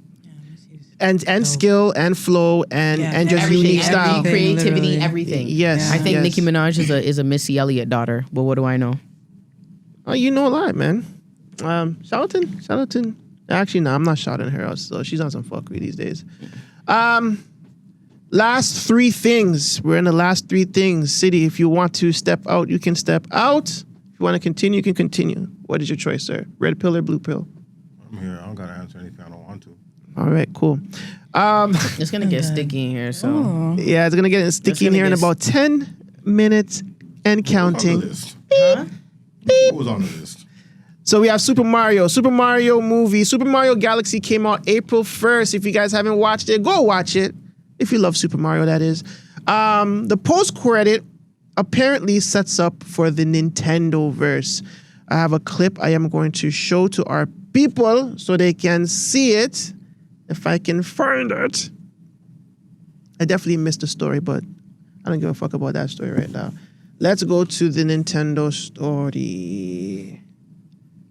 I sent it to you guys links already. Spoiler warning, if you have not seen the Super Mario Galaxy movie, turn back now and come back after. Be sure to stay after the credits because here are the 2 post-credit scenes. In the first scene, we catch up with Fox McCloud, who reveals Peach helped repair his R-Wing warp drive, setting up a potential solo Fox movie. Meanwhile, Bowser Jr. and Dry Bowser are locked up. Bowser Jr. is already trying to dig them out until their guard is revealed, and it's none other than Luma Lee, yes, from the first movie. Yeah, they're not escaping anytime soon. The big tease though comes next. At the Gateway Galaxy, a Whittle gets robbed by none other than Yukiki again, only to be saved by a mysterious gloved figure. The Whittle says thanks, Your Highness, who is revealed to be none other than Princess Daisy. She doesn't speak, but this is clearly setting her up for the next movie. They're expanding this universe in multiple ways, and I can't wait to see where they go next. Love Marvel, love DC, love movies, hit that subscribe. That is a freak. So, me personally, I don't like universes anymore. I think Marvel Cinematic Universe really fucks shit up, especially the multiverses bullshit. Like, or the that fucking phase was disgusting. What happened to like the one-off movies, man? Like, you know, like like, you know what also fucked it up too? The Fast series. Fast and Furious, when I got up to 10, nigga, like, how do you get 10 movies? It's not even a horror movie. Like, if it's a horror movie, I can get it, but like, fam, like, it's a fucking action, whatever movie, to 10 is nuts. But I'm not a big fan of multiple universes expanding and shit. I do, however, like the fact that the Nintendo is animated. It's seeming like it's heading towards. I think Zelda now is looking. They're in the anime phase of shit. So there's going to be a Zelda anime. There might be a Smash Bros movie. Obviously, they're setting up for the second part of this galaxy, or I guess the third movie, the trilogy, Wario Land. So the universe is cool because obviously it's nostalgia. It's what we grew up with, whatever the case may be. But I feel like too much movies sometimes might really ruin a franchise. But what are you guys' thoughts on a Nintendo verse?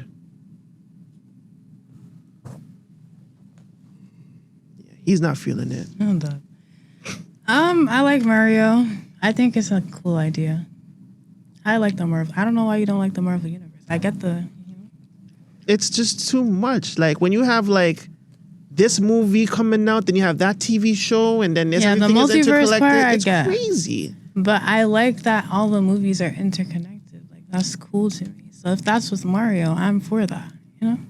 But when does it stop? Like, you know, like, yeah, you have to do it properly. When it's not done properly, then it gets dragged out. Like Fast and Furious. Fam, like, what are we doing here? Terrible.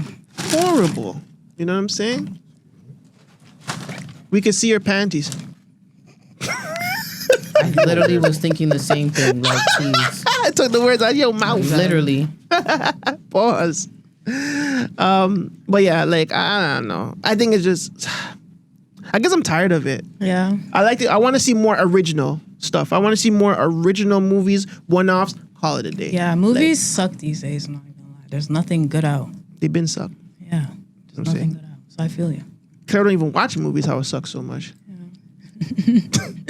Huh. But then when I say I don't watch movies, it's a problem. I never said it was a problem. You haven't watched old movies. That's a problem. Haven't you seen that? But personally, I think this is cool. I think we need more kids movies. I find that like the couple of kids movies that I've seen, I'm hopefully like this is like a real kids movie and it's not inappropriate. I'm actually really tired of seeing like inappropriate things in kids movies. Like I get that you're trying to appeal to parents, but trust and believe like parents know that they're going for a kids movie. You know what I'm saying? Like there's certain things that like let kids have things. Like the things for Legoland, like the lines for Legoland shouldn't be like high. Like let kids have things. I am gonna say that although I'm not super happy about it, I will take it because thank God there's something different than Marvel and DC. Holy shit, I don't like. I thank God there's something different.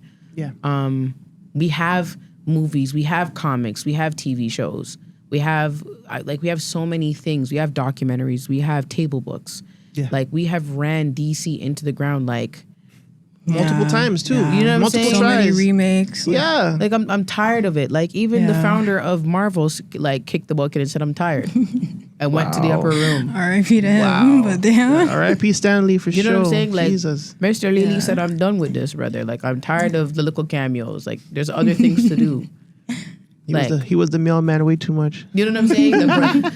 But you know, I'm happy. I'm glad that I hopefully, like I said, they market it towards kids. It's a kids movie, and it's a way to pass down something that we as adults enjoyed as kids in media formats that the kids of today will enjoy. Because they're not running a Mario, Super Mario 64. Are the kids playing Mario? Like, I don't like yes, they are. No, yes. I know they are because they have Wii's and Switches and whatever. But I'm just saying like the nostalgia of it. Do you understand what I'm saying? Like they do it in that way, so we could be like, oh, like whatever. There's more of a connection, and if they make it more nostalgic to us, then it gives us a reason to be there without it being inappropriate. Yeah, if that makes sense. No, I get it. So I'm on the fence about it. I want to see what they do.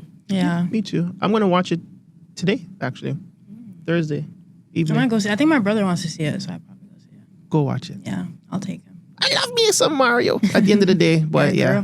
Oh, and I did see a movie recently. I watched the Demon Slayer movie recently, so I'm jealous. I'm jealous. I'm still on the train.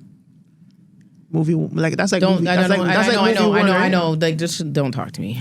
It's because I slowed down for some reason. I want to watch it in like how it is, and I know the train and season 2 is the same. So I want to watch a train and then move on to season 3, or is there like extra shit? No. They're like you should watch the train is pilot to the next. Yeah. But do I have to watch the train and then do I have to watch season 2? Yeah. Yes, I would suggest that you do that.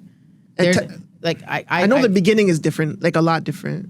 Yeah. No. So I mean, I watched it straight through. I watched it as like, you know, like you can go to those websites that tell you what filler and what's whatever. Okay. I followed it. Yeah. And in the website, it says watch the movie. Because normally when I see movies, like I haven't seen a lot of One Piece movies. Because they're not very canon. rare. They're Yeah. not canon. Yeah, they're not canon. Right? Yeah. So it's a side mission. This one is canon. Yeah. So watch it. Okay. 100% watch the movie. Okay, I'll watch it. I'll watch it tonight. Like that movie and this movie connects. For real? Yes, I'm telling you. Like the things that happen in the first movie, if you skip it, you'll watch this movie and be like, "What the flip? Like why do we care so much?" It's not until if you don't watch that movie, you're not gonna understand. Okay. Yeah, it's canon. Okay, I'm watching it for sure. I'm watching it. You're welcome in advance. It's Okay. okay. You can thank me now. Shout out to Drake, Drizzy Rogers. All right, last two things. Let's give a big fucking shout out to Casper TNG, 100 Band Plan, officially received their gold plaques for their hit song, The Market, and it's fucking up the market. How does that, and I wish City was sitting down here because I want to know, how does that make you feel as like a Canadian artist? Like, does it make you feel like, okay, like he hit that milestone, I want to, and I guess I could ask you, Teeks, you do music too.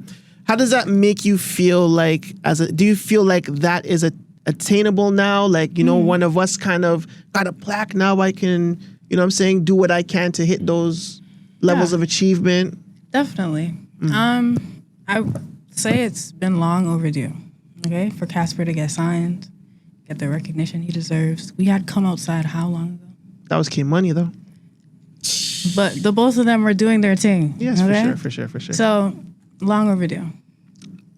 Yeah, it's been quite some time for Casper to get recognized in our industry, and I'm glad that all the hard work is actually being replicated and being shown. You know what I'm saying? Because man, it's not easy being a artist from out here, especially like you don't have like the spaces and the pockets to be in front of these folks and these, you know what I'm saying? The education is lacking and nobody wants to teach you how to. The big corporate people, yeah. You know what I'm saying? And the lifestyle he lives, it's tough. Yeah, it is very tough. It is very tough. With that being said, hitting gold means that he was able to amass 40,000 album sales. Now, if you translate that into streams, premium streams, that's 6.9 million streams, single streams, or if it's non-premium, it's 9.7 million non-premium streams, which is ads supported by like Spotify free shit, YouTube with ads. You know what I'm saying? When you hear those numbers though, like, and it could be a combination of app iTunes sales. Like if you sell your shit for $1 on iTunes, that counts as a sale. But when you hear those numbers though, like, do you still feel like I can get there? Or do you feel like those numbers need to change? Because it's like Music Canada has this, I feel like sometimes when you hear those numbers, it's like, fam, that's a lot of streams, bro. Like there's not everybody that gets that much streams in Canada like that. I don't. So you said it's 9.7 mil? 9.7 mil if it's non-premium, like if it's like no ads. No ads. No premium. Yeah, premium's no ads. Premium's no ads. Yeah. That's 6.9. Non-premium is about 9.7 with ads. So like if you don't pay for your Spotify subscription and you're playing the market and then it comes ads and then you play it again, a bunch of those type of ads. It could be a combination of both, obviously. And one more thing, they only count in Canadian streams at that. Oh. 9.7 million for gold? Streams, yes. Streams. Yeah. And there's a difference with streams and buys, no? Or is that? No, it's streams. If like, okay, 1,500 streams is a buy technically. Okay. You know what I'm saying? So a buy does that? And a buy is a buy. Okay. If someone buys your album, they bought it. I don't know, because there's platinum above that. Yep, that is 80,000. Double platinum is 160,000. I can't tell the people them to like lower their standards, but it's a bit crazy. Yeah. Crazy. I think it's attainable if you like really put in the work. It's definitely attainable. I'm looking. The Man Dem have them. It's attainable. The Man Dem have them. Houdini It sounds like a crazy has number. 1, 2, 3, 4, 5, 6, 7. 7 albums that have been certified platinum and gold. For real, eh? Yeah, Albums. so he has not albums, but like just certifications. Yeah, he has. Okay. It's Levels, Late Nights, Auntie, Up and Down, 4, 5, 6, No Favors, and Late Nights is platinum, so it's platinum and gold. Wow. I looked up Benji. Yeah, so there's a few with. Yeah, like it's attainable. I just think they don't really talk about it. Shout out to the Man Dem that can say that they have gold and platinum that's not from Ice Point jewelry that not everybody can get. Christ, bro. Yeah, Benji has Money Showers, 30,000 feet, and Levels with Houdini. Is there anybody else? Give me somebody else, because the Tall Up Twins are certified. Yeah? Yeah, they with Houdini.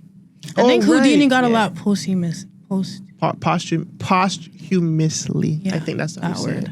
I'd have to Correct? read it to see it so I could pronounce it. I don't know. I guess you're right. Posthumous.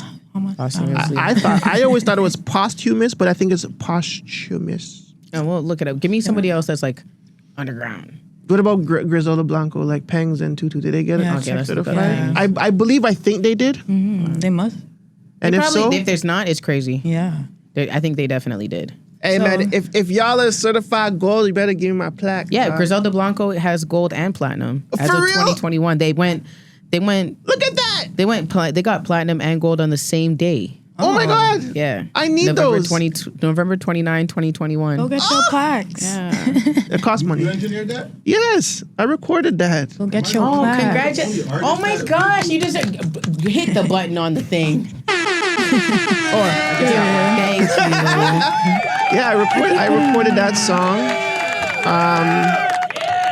I gave them the idea, Selena Cleveland. Like all together, they were all in the booth.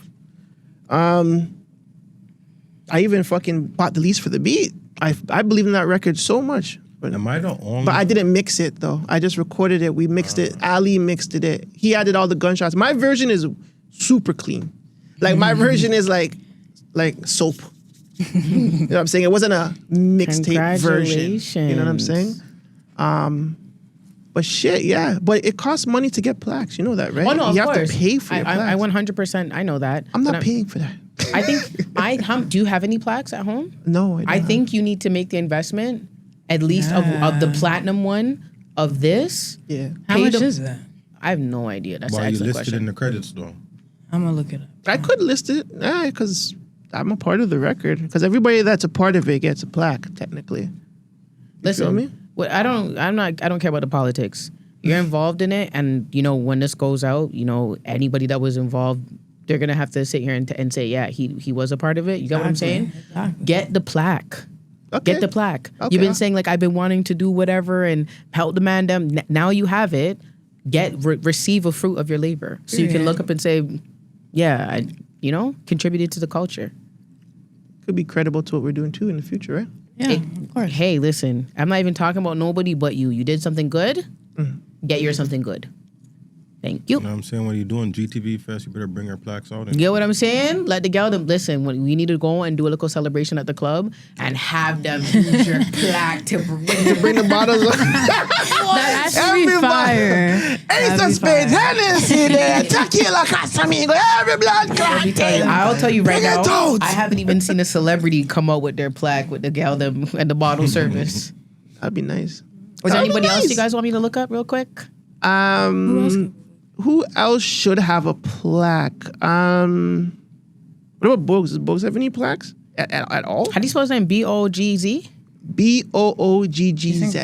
G-G-Z, okay. Definitely not. You know what? Street plaque, sure, but because it's not his I was beat. really just telling him about that. Yeah? It's not his beat, so unfortunately not. No, he doesn't. Oh, that sucks. Anything else you guys can think of? What about Genghis Khan? Do you guys think he has any? Maybe in India. Yeah, probably in India. I was like, And I wonder how the plaque system works in India. What was that? What was that guy that he went to my school and he died? Yeah, and he he's got a shot. super big, like Punjabi rapper. Oh, Sidhu Moosewala. Yeah, Sidhu Moosewala. He definitely has yeah, plaques. I think he's certified. He's definitely certified out here. Has to be. If he's not, there's some corruption. And there's a search thing on the bottom. website? Yeah. At the bottom? Yeah. Oh, wow. I don't know why they did it like that. Because I was looking for it the other day. I couldn't find the search. I just want to make sure. Okay, I was spelling his name, but the space is wrong. That's why I couldn't find him. Yo, we got to wrap up in 10 minutes. Well, I'm not going to say we have to wrap up, but we got to bounce in 10 minutes. Oh, yeah. We're at the last. After this, we're at the sticky part. I don't know if you want to be here for that. But Is it even written down? I didn't see it. It's written down. He is platinum. Platinum, huh? Yeah, platinum. He platinum for levels, gold for never fold, gold for lovesick, and a gold for levels. That's sick. 2023, 2023, 2023, 2023. And when did he pass? 2022. So they're all after he passed away. Posthumous. Let's look that up. I want to know how to pronounce it properly. It's posthumously. Yeah, posthumously. Yep. Well, listen, man. Let's celebrate our artists and shout out to all the artists that do have plaques. It's not an easy feat to gain that love from the city. So shout out y'all. It's definitely something that artists should want to do, should want to attain, is to get these plaques, get these plaques, be known, get signed, or whatever you want to do. Be independent and go crazy, go ham. Definitely something that we want our artists to accomplish in their career, to be legendary. Speaking of legendary, Claire is going to circle back on some things. You know what? You could introduce your segment. So I said some things last week, Wednesday, that were very upsetting to the city of Toronto. I said that Spex has become complacent, and despite his legend status, he sucks as a DJ and as a selector now, and he needs to hang it up. And it was not received well. Majority of people that disagreed with me, they live in the past, is what I've come to realize. Like, I've sat and I've spoken with so many people. Like, I was in the comments, I was reading, and it's very much giving that a lot of people have a self-serving bias, or on the very least, using a self-serving bias on Spex's behalf. And it is that, when you play in a dance, it's different than when you play in a radio. And I would like to tell everybody, I know that. Thank you for stating the obvious. In the dance, you play explicit music. You typically don't play explicit music on syndicated radio. It has to be clean. So just that, like, I know that. How do I say this nicely so that it's better received? I was told that I was very crass, so that's part of the reason why it wasn't well received. And I want you people to hear me, because I'm still not going to be very nice, but I want you guys to receive what I'm saying. I understand the history of dancehall in Toronto. A lot of people were asking me what my resume is, and my resume is not really relevant. I'm a Jamaican born Canadian woman. I grew up in the culture because it's my culture. I grew up going to clashes and going to Sumfest and going back home and living there for extended periods of time. My dad got deported, so I was there all the time. I grew up with the values and the belief systems of a Jamaican person. I grew up listening to clashes. I grew up in Spex's prime, the 90s and the early 2000s. I used to go to Spex's parties. A lot of you guys don't know about Skip to My Lou or So Special. A lot of you guys forgot about that. Whenever I was bringing that up, I was like, oh, yeah, no, I'm here.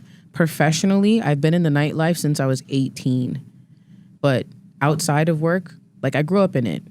I went to, when Baby Boys had their auditions and posted their auditions on the internet and on Facebook for people to come, I went there. Now, did they take me because they're not trying to hire no female dancers? No, they didn't even let me audition. But I understood why, because, Baby Boys, I'm a female. But I'm in the culture. I went to parties like Galorama, Skip to My Lou, High School Rollout, Redemption. I grew up in Jamaica Day. My mom used to work for Air Jamaica. Then she worked for Caribbean Airlines. Like, I'm in it for real. A lot of people can't say that they seen Biggie perform at Sumfest. I did.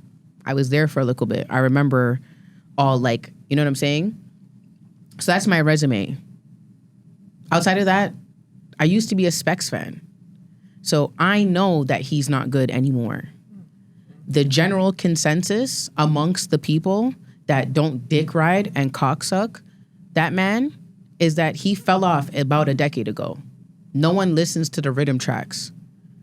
And that's saying a lot because back in the day, when the rhythm tracks was really bumping, again, in Spex's prime, when he was coming off of, I was told the gentleman's name, Andrew's thing with the radio and everything, and he kind of took over and did his thing.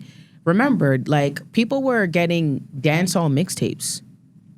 You were putting in your stuff out of your CD folder, or if you were lucky enough, you'd have the cassette that you put into your deck and then you connect it to your MP3 player. Something is that what we were doing. And even though we had the options to play whatever we wanted to play, it might have been not have been as accessible as a Spotify or a SoundCloud, but we still had LimeWire. You get what I'm saying? We could still play our own music with our own playlist in the order that we wanted. We still listen to rhythm tracks. The issue that everybody has is that rhythm tracks of 2026 sounds like rhythm tracks of 2006. And it's not even that good anymore. The juggling isn't the same anymore. So yeah, he sucks. And for everybody who is saying the CRTC and the regulations and whatever, I did the math. The rhythm tracks is 2 hours and 35 minutes, give or take a few seconds. Let's just even it out and say that 35 minutes is of him emceeing, taking calls from listeners, and commercial breaks. That's 2 hours. Because it's an ethnic program, they're only required to play 7% of Canadian music. That's 8 minutes and 40 seconds. I listened to the last rhythm tracks, which was like as of yesterday. The last one was March 26th. There isn't 8 minutes and 40 seconds of Canadian artists, Canadian dancehall artists. And I know it also includes producers, but do producers really need to be pushed right now like that? Or do we need to get more artists out there so it gives producers more opportunity? I don't understand why we put such an emphasis on everybody else but our hometown. You go to any other major city with a rich musical history, they're playing their artists. And with Spex being the trailblazer that he is, he should have pull and say, no matter if they're owned by two Indian guys who live in Texas. Everybody understands what the people don't want to hear. And at the end of the day, if you want to make money, you need to have people listening to you. And if you don't have, and if you're not playing what the people want to hear, they're not going to listen to you. They're going to put on their Spotify. There's never been a time, and as far as I can remember, like at least, like I said, I'm gonna say like over 10 years, where I've been in a car on my way to a party, and we can't connect to Bluetooth, and people are excited that Spex is on the radio. No one's saying, "Oh my gosh, Halamana Shandel, yay!" Nobody's doing that. They're saying, "Oh man, like, can we get like Power 105? Can we connect to that?" Does nobody have anything? I've even been in the cars where people will sit there and turn the radio off and just play off of their iPhone. That's egregious. And I know that there was a lot of people in the chat saying, "Oh, little girl, this, little girl, that." I'm 33. There's nothing little about me except my front. I said, you get what I'm saying? Like, I very much said what I said, and I say what I say because I have backative. And that's not even, I haven't even reached what his colleagues say. I'm talking about what the fans say. I want you guys to know I was getting messages from everybody. From everybody. I have my phone, like the day after that went viral, I woke up and my phone was at 30% and I fully charged my phone the night before. Voice notes, messages. And matter of fact, because, you know, like I said last time, nobody can beat me. I'm going to read to you some of these messages. Oh my goodness. Where am I going? All right, before you get to the messages, I know, City, you said 5 minutes. I know your 5 minutes turned to 20. Usually. So, you still here, or are you about to? It's gonna be a Let's while. try to push up 5 minutes. I want to hear the messages. It's getting exciting for this guy. Yeah. All right, let's go. So this is the screenshot. No voice. No send no voice notes. I'm not playing the voice notes. I'm just gonna read the transcript. Okay. This is a screenshot from a group chat that was sent to me. Spex the boss has no manners, and he's disrespectful too. Minoriat him, and him clearly don't rate me neither. I had an encounter with him, and it wasn't nice. Let's see. He doesn't play well anymore, and it's clearly all an ego trip as well. He does feel like he's established with his brand, so much so that he doesn't want to help the little artists come up.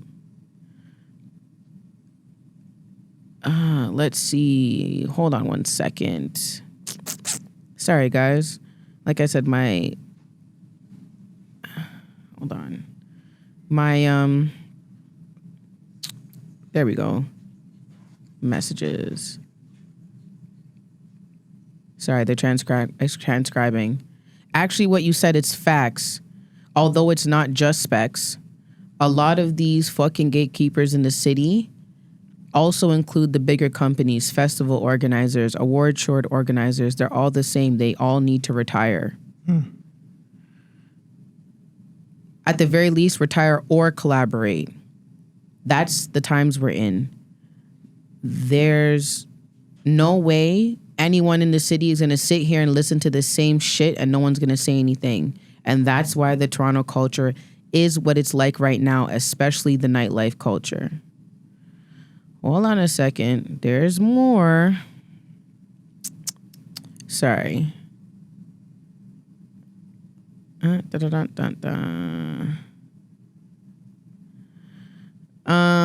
Someone said, I agree with you. I saw Marlon, Alicia, and TZ. And it's crazy that TZ even had anything to say because God bless him, but you're not from Toronto. I thought it was so crazy. Hold on a second. Sorry, I'm having trouble scrolling. I think Alicia and Marlon can have opinions because they grew up here. But in terms of certain politics that happen in Toronto, when people are talking about the radio and Flow, remember Flow came off the air, and when it came back on the air, people were expecting a lot more. Brother, if you're a legend, actually, no, I'm not even going to talk to Spex, because Spex hasn't even said nothing to me. I'm going to talk to the supporters. Supporters, if Spex is a legend, then why is he not delivering? There's a common feeling amongst the people that we were very underwhelmed. The return of Flow after G died was very underwhelming. You guys have no clear direction. Your playlist is all over the place sometimes. And that just goes and it leaves way to understand why the rhythm tracks track list is the way that it is. And I'm gonna actually go through it because I've read it so many times. I kind of have a little bit of it memorized, or at the very least the format of it memorized. Because there's several issues at the very least with the way that the segments are divvied up. I just want to say one thing before I leave out. The people are saying he's red. The people are saying he's rum and Red Bulling down the place. How about that? And just like that, City McGritty. All right, guys. Done know. You guys get home safe. Shout out to City McGritty. Shout out to Teeks. I appreciate you guys' time. Love one, love one, love one. Thanks for having me. Oh, yeah, of course. HMG, you know what I'm saying? What is that? I've been wanting to ask, what the hell is that? HMG, the brand. Come on, man. What does it mean? Hustling man's game? Heavy metal, Gold Connect. Heavy metal Gold Connect. Shout out to Heavy Metal Gold Connect, man. That's a dope hat, though. I really like the hat, though. And I like the shirt. Very nice. Budweiser, Sam. Who are these Budweiser people? Yo, big up to Budweiser, man. Budweiser, they're the best loud, man. Stop smoking BS. One spliff got me right, man. I ain't gonna lie. These are probably one of the best branding, marketing, and I'm not saying that just because of they're here and I'm trying to get the sponsorship deal. I still do want the sponsorship deal, but the Budweiser having these in like a friggin' can of Bud, and the way this is packaged is one of the best packagings I've ever seen ever. Like, this is fucking dope. It's incredible. Usually me, I go to like dispensary. I go to Value Buds. This is my favorite spot, and I only get those one spliffs. The pre-rolls? Yeah. Fam, you move like how... Okay, so where was I? So you were about to get into you finished talk transcripting, like writing, saying some of the. Oh yes, I was actually in the middle of reading a message, right? Because like I was saying, the people because I had several conversations and people were sending me messages, whatever. So I don't remember where it was, but it doesn't really matter. The long short of it was like this person was discussing. Saying like she understands that there's regulations and she speaks to people that are on the radio, but they fill their mandatory requirements by playing a lot of Drake. So even though they do have the requirements of playing 23% of Canadian media between 6 a.m. and 6 p.m. To play what they consider popular music, 23% is, and they rather than really utilizing the opportunity to put on, they don't. And what it really comes down to is they end up playing Drake. And again, I understand that when you have your regulations from the CRTC, and then you have your regulations from the Flow. But a good friend of mine, shout out New Being Royalty, shout out Coco, she said, yeah, all of that is fine and dandy, but how are you going to be a trailblazer and be a sheep at the same time? Air horns for that. And that's an excellent question. And shout out 2 Tunes, because 2 Tunes was saying at the end of the day, when you have clout and you have the resume that Spex has, you have pull. And no one's going to tell me that you don't. And that was like the consensus amongst his colleagues. You don't have the pull. I mean, you do have the pull, but you're not using it. And I have a little bit more evidence in them, something that someone else, Aggie Dream, said DJs were supposed to be the ones busting the new song down. She isn't wrong. I've been saying this for the last 10 years. Notice I said 10 years, right? That's it. There's no way that I'm lying when people who don't know each other from Adam and Eve, a can of paint, however you want to put it, are saying the same thing. You understand what I'm saying? Like, at the end of the day, the people that aren't dick-sucking Spex and care about the culture and are just consumers in general have a problem with the way that their media is being run. And like I said earlier, when you compare what is going on here versus anywhere else, it's embarrassing. It's embarrassing. You wonder why Americans come up here and then they say, oh, you guys want to be Americans so bad? We put on for more American artists than anything. And another argument I heard in the comments, I was reading in the comments was, oh, well, not everything is radio friendly. And this one really, really pissed me off because now it just tells me that you guys are fucking retarded. You guys are stupid as fuck. Because what about Who Getting Fucked Tonight is radio friendly? What about Sexy Red is radio friendly? Like, answer fast. What about Market by TNG? And again, shout out Casper TNG for getting his certification and being played on the radio. I'm not mad at it, but we're just not going to sit here and just move the goalpost. It's like I sit here and say, here's the net. He's not making the goal. And then I say something, you guys move the goalpost, and then I move it back by proving a point, and then you move the goalpost somewhere else. Oh, well, it's the CRTC. He can't da-da-da-da-da. So in 2 hours, you're telling me he can't play 8 minutes of artists? Oh, well, Flow has their own regulations. Okay, but you're a legend. You're a trailblazer. Your name rings bells globally. You're sitting here telling me you're letting 2 Indian men from Texas bully you? Okay, cool. Then you say it's not radio friendly. It's radio friendly as long as it's edited. And then when I also brought up the rhythm tracks segment from the 26th, he played The Way You Feel Like rhythm. And I already know the next argument that's going to come, but just hold my hand, walk with me, don't run ahead of me. What about SYM by Vybz Kartel is radio friendly?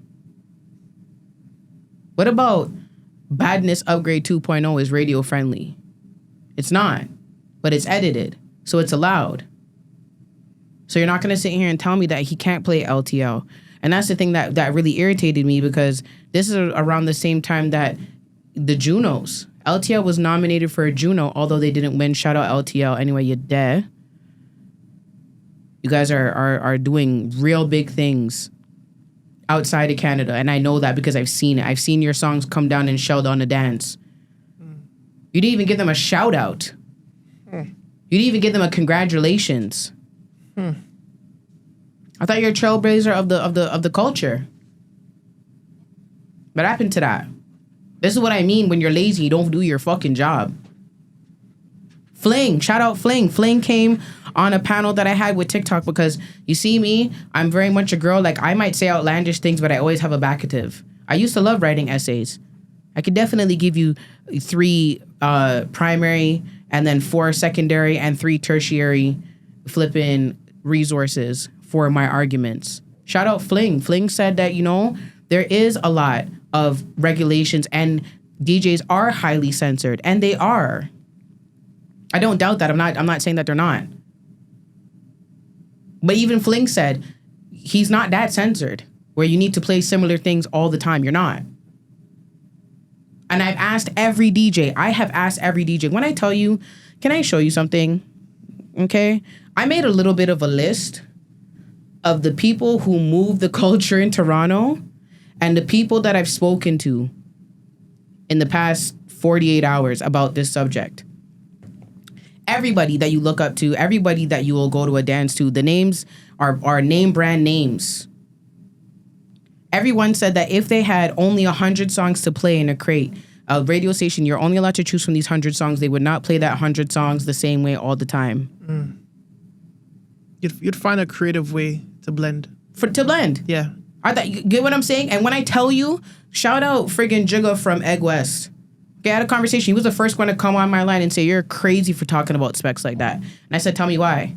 And he said, he's an excellent juggler. And I said, that's crazy because the juggling sucks. Oh, technically, whatever. Okay, no, it's not just technical.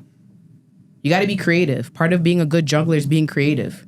Part of being a good DJ is being creative. And listen, that's what my argument with Jigga was. I said being a DJ is at its core. I'm not talking about being in a dance, just a DJ in general. Is 50% selection, 50% juggling. In college, you don't get your diploma if you get a 50% overall GPA. You fail. You don't get that. You need a 65%. So you fail. Your selection sucks. You fail. The fact that we can predict exactly what it was that you're going to play, you fail. The Popcorn and Idonia song is the same thing that you play all the time. In the exact same order, all the time. I don't want to hear My Money by Maritel no more. Maritel family has bare songs. And almost everybody even the people that said that I should aim my gun other places agreed. They're tired of hearing Rum and Red Bull. They're tired. Do you think that soca DJs, when they're playing their mixes on their radio stations, they're sitting here playing Palance every week? No, they're not. So why am I accepting less? It doesn't make any sense. And again, I'm coming as a fan. I've been to So Special. I've been to Skip to My Lou. I've done these things as a consumer. When you want to talk about my resume professionally, I have worked at Rebel. I have worked at Cube. I have worked at Toy Box. I have worked at Cabana Pool Bar. And I'm not talking for a season, years. I've worked Tsunami. I've worked other things. I've volunteered at things. I volunteered at Jamaica Day before. I've done these things. I put in my work for my culture. I pay my monies. When people invite me to come out, more times I'm paying. Roche, that guy, can tell you, I went to his Valentine's Day party. He invited me personally. I paid my monies. Me and my friend paid our monies to go there. Shell down the place. If we don't pay at the door, we pay, buy drinks, and contribute. No matter what, we support the thing. We support the party. People can sit here and say, can you post a flyer for me? I'm posting the flyer. I'm doing what I can and what I'm supposed to do as somebody who reaps the benefits of the culture and is responsible for moving the culture forward as somebody who's born into the culture. Used to go to clashes, these things. I do judging for clashes now. Shout out Super G, anywhere I'm there. I know he's getting ready for a local clash right now. So this is where I'm coming from. This is where the passion that you hear is coming from, because just like the rest of the people, we're sick and tired. Now, when it comes to the format of rhythm tracks, he starts off with an old school section, something very cute, very cool, some Bears Hammond, Jaw Cure, whatever. Why you're starting it off that way, I don't necessarily know, but hey, let's leave it up to artistic direction. Personally, I wouldn't. And according to 2 Tunes and a few other DJs, they wouldn't do it that way either. It just doesn't make sense. Especially when you're fighting for viewership because there's so much competition out there. It just doesn't make any sense. But hey, again, let's just say that you know what you're doing. After that, he goes into a foundation section. And it's 15 to almost 20 minutes long. Why in the fucking hell are you playing music from the 70s? Prime time when people are getting ready to go outside and party and do a Nolinga and sweep. Or at the very least, turn up and do a local modeling show at the club. Why do you think people are going to want to listen to you? I'd rather put on Dance on Gold Wild Volume 3 from 2008. I'd rather put on a DJ Fling SoundCloud mix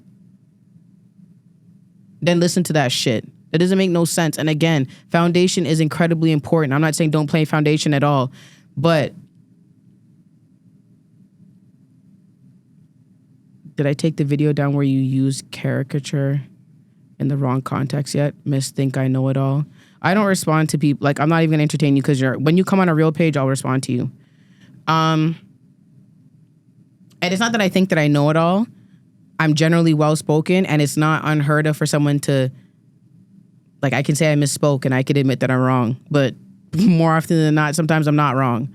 But yeah, back to the thing. Like, of course, foundation's important. You want to do a local for foundation, but that's not what this is. This is our primetime radio. Just because the CRTC and Flow 93.5 define primetime radio as something else, you know what the culture is. This is our primetime radio, and it's not the time for foundation. We're not at a clash. It's just not the time. And then when you decide that you're going to play a back to basics section, or what you would consider like that era back to basics, which is like 2000 to 2009, you're playing like 9 Vybz Kartel songs. I don't think that's appropriate. I don't think you need to play Dancehall by Vybz Kartel, Dancehall Hero by Vybz Kartel, Turn and Wine by Vybz Kartel, You and Them Dead by Vybz Kartel. I don't think that's appropriate. Are we gonna sit here and say now that in his crate of highly censored media from the CRTC and Flow 93.5 that an Alkaline can't go on, an Elephant Man can't go on? He's hosting the Elephant Man concert at Rebel. Him and Elephant Man have an excellent relationship. Why aren't you, like, outside of Elephant Man dubs, why aren't you playing an Elephant Man song? Why can't I hear Chaka Chaka AK over the wall?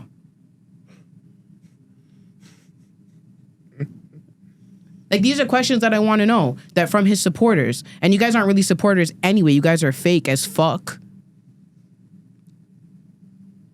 These are the questions that I have. Then when you get into the new music, because in the section, because I don't have my notebook in front of me, I'm like, this is straight off the dome. It was, I think, 4 Vybz Kartel songs. Then it was a Beanie Man song. Then it was an Idonia song. No, it was a Popcorn song. Then it was an Idonia song. And then it was Vybz Kartel. He goes into dubs. Then he plays Bounce by Ding Dong. And then he plays another random freaking song, and then it like goes into like a little lovers rock for 3 songs, and then he goes into the way you feel like rhythm. And again, this is a legendary DJ, legendary juggler, legendary selector that you guys are talking to me about and calling me everything but a fucking child of God. And it's fucking crazy because I have like 7 names that people call me at least, and you guys couldn't find not one of them to call me.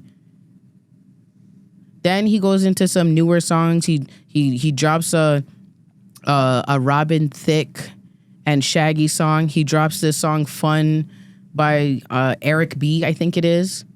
Jeez, my memory is kind of lit right now. And then he takes requests. Oh my goodness! I thought you guys said that he can't pick what he wants to play. But he takes requests, right? That doesn't make sense. That does not make sense. You get what I'm saying? That's why I said walk with me. I'm going somewhere here. I didn't know he took requests. He's always taking requests. Always. Wow. You can email in, text me, call me, whatever. That's why I said he speaks with callers. That's why I took it out. He speaks with callers. He does his emceeing, and he has commercial breaks. That's why I said I'm not going to count the whole 2 hour and 35 minutes. I'm going to give grace. Which I know you guys aren't seeing because I sound harsh because I'm frustrated and I'm irritated, but I'm giving grace because realistically speaking, 7% of 2 hours and 35 minutes is longer than 8 minutes and 40 seconds because I'm only basing it on 2 hours. So with that being said, I thought you said he can't choose what he wants to play. If you can't choose what you want to play, then why are you taking requests? Why are you not saying if you want me to play a certain song, you're going to have to go on the website. These are the approved songs. These are the approved songs. You guys can pick a song from there and I'll pick from there. That's not how it works because Spex can play what he fucking wants. He chooses not to. He doesn't give a shit. He doesn't give a shit about what the masses want. You know why? Because he's selfish and he's for himself. He's putting his own personal ambitions above the city of Toronto. He's playing for his core audience, which is hilarious because his core audience, they even fucking support him across the board. You know, in the comments, you know how many times in the comments I said, yo, if he's such a good DJ, tell me 3 songs or 3 artists he's bust recently that you know of. You know what the only response I got? The only response that I saw? He introduced me to Tech Buddy. Jesus Christ. Another Vibes Cartel record. Do you know when that came out? 2003. Double check me, fact check me. Please.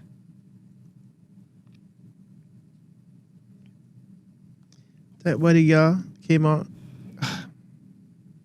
2016. 2016? Yeah. Okay. I stand corrected, or I sit corrected. Came out in 2016. We're in the year of our Lord and Savior, Jesus Devontae Christ, 2026. Sorry. Let me correct again. Who's the market program director? I don't know, but some people have said that it's Spex. When they went there to look about a job, they said it was Spex. And then there's another girl that's here. I forget her name. Her name was Sasha. Shout out Sasha. She said that she works there and she worked there for about a year and it's not Spex. But she doesn't know who it is. It's there's a lot of, I'm going to say 2010. Hold on a second. Because, you know, you go to Genius. Yes, I'll go to Genius. You're a genius. 2003. Okay, what? Look at me, Miss Know-It-All. Spex is not the program director. Okay, so who is the program director? Listen, it doesn't matter who the fuck the program director is. That's like, I don't know why you guys think that there is a list that he has to play and he goes to the list. No, he makes his fucking sets every fucking week. Like, think about it like, is it logical? And I hate when I've been seeing this in the comments all the time. You don't know what radio is. Well, you guys don't know what radio is either. You haven't been playing for radio. You haven't submitted set lists for radio before. I have. There's no such thing as this is the select list and this is what he has to play. No, he is a DJ on his own time slot. There is regular programming list that runs when no DJ or no host is there. That is your regular list that plays. That is on a computer that runs. The program director updates that list, take off songs. That's the quote-unquote list y'all are talking about. Has nothing to do with what a DJ comes in and plays. You're gonna tell me that Ricochet had his top 6 at top 6 at 6 and it had a fucking set list to say these are the Canadian music you can play. No. As long as the music is registered somewhere so that the artist can get their royalties from the song. That's all that matters. The response to that is this is not college radio or market radio. See, Marcus J, I'm going to sit here and say that you came in just now. I fully said, what are you bringing up the CRTC for?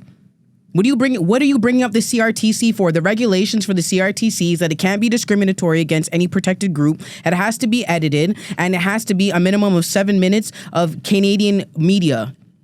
That's what it is. That's what the CRTC says. So what are you bringing up the CRTC for? This is what I'm saying to you guys don't know what the fuck you guys are talking about. You guys are just yapping away. On top of it, Flow is an ethnic fucking station. That's what I'm saying. Actually, there's a red tape that allows them to play a lot more Caribbean-based music for us because they're appeasing to the Caribbean market. So it technically doesn't abide by CRTC rules, as you see why there's a lot of Caribbean music played on the station. There's actually a list, and I wanted to send it to you, a PDF. I have it. Look, you think? Listen, I have it. I have it. Look, see, I have it. There's this one. That's it. Yep. I have it. Yep. That's it right there. So you went to war over this from the 90s. We're talking 2026. I'm talking now. And if I'm you guys looking at went the regulations now. And if you guys went to war about this in the 90s, you guys won. We have a station. Hooray. But play, like, all we're saying, you know what, that... Listen, all we are saying is that you need to sit here and utilize the platform you guys went to war over properly. You're wasting it. And this is the regulations that you guys are talking about. I have it.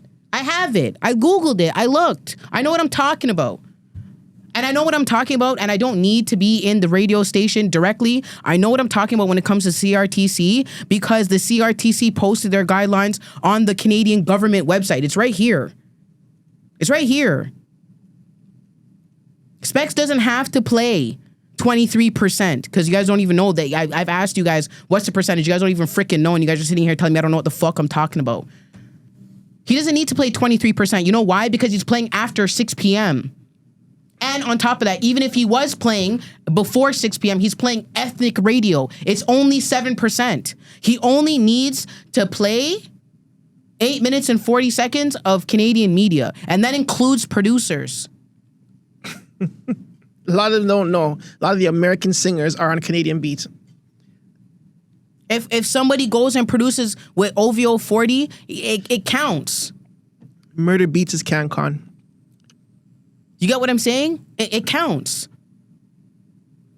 So I don't know what you guys are sitting here getting at me for. I'm speaking facts. Even the older generation, I had my friend's mom, who is older than you guys, say, I really like Spex, but he can get repetitive. What good DJ gets repetitive? What DJ can go into a sound clash and play the same way that they played in the previous sound clash and play in the next one, and you guys are gonna sit here and say that they're good? Even if they won the last sound clash. If they played the exact same way or something very similar, only switched on a 1-2 tune, you guys are booing them off the stage. They're not getting no pull-ups. You're not getting no ratings. You're getting nothing. They're losing. You guys are moving the goalpost and you guys are doing too much because you guys love Off Spex because he brings about nostalgic feelings. He makes you remember when you were young, hot, and turned before you had the 15 pickney that you have. When you used to go out and you used to wear your blazer and your tight jeans and your red heels, you go out with your red lips and you guys have your colored contacts and you guys go out with your blow and all them something there. Yeah, he makes you guys feel like that. So you guys feel like you guys have to defend your memories. And I'm not discussing that. I'm sick and tired of you guys bringing up fucking anything before 2020. I don't give a fuck. And neither does nobody else. The young creatives don't give a fuck. And don't ask me no stupid questions. Well, who's your generation only contributed to the culture with this high squeaky fucking accent. Nobody fucking talks like that. Nobody talks like that. Do you guys sit here and get mad at the creators of South Park for the way that they portrayed Canadians? No? So shut up. You really sit there and go and think that the people that were going, 9 9s and 10 10s, cruddy? Like the man, nobody's talking like that.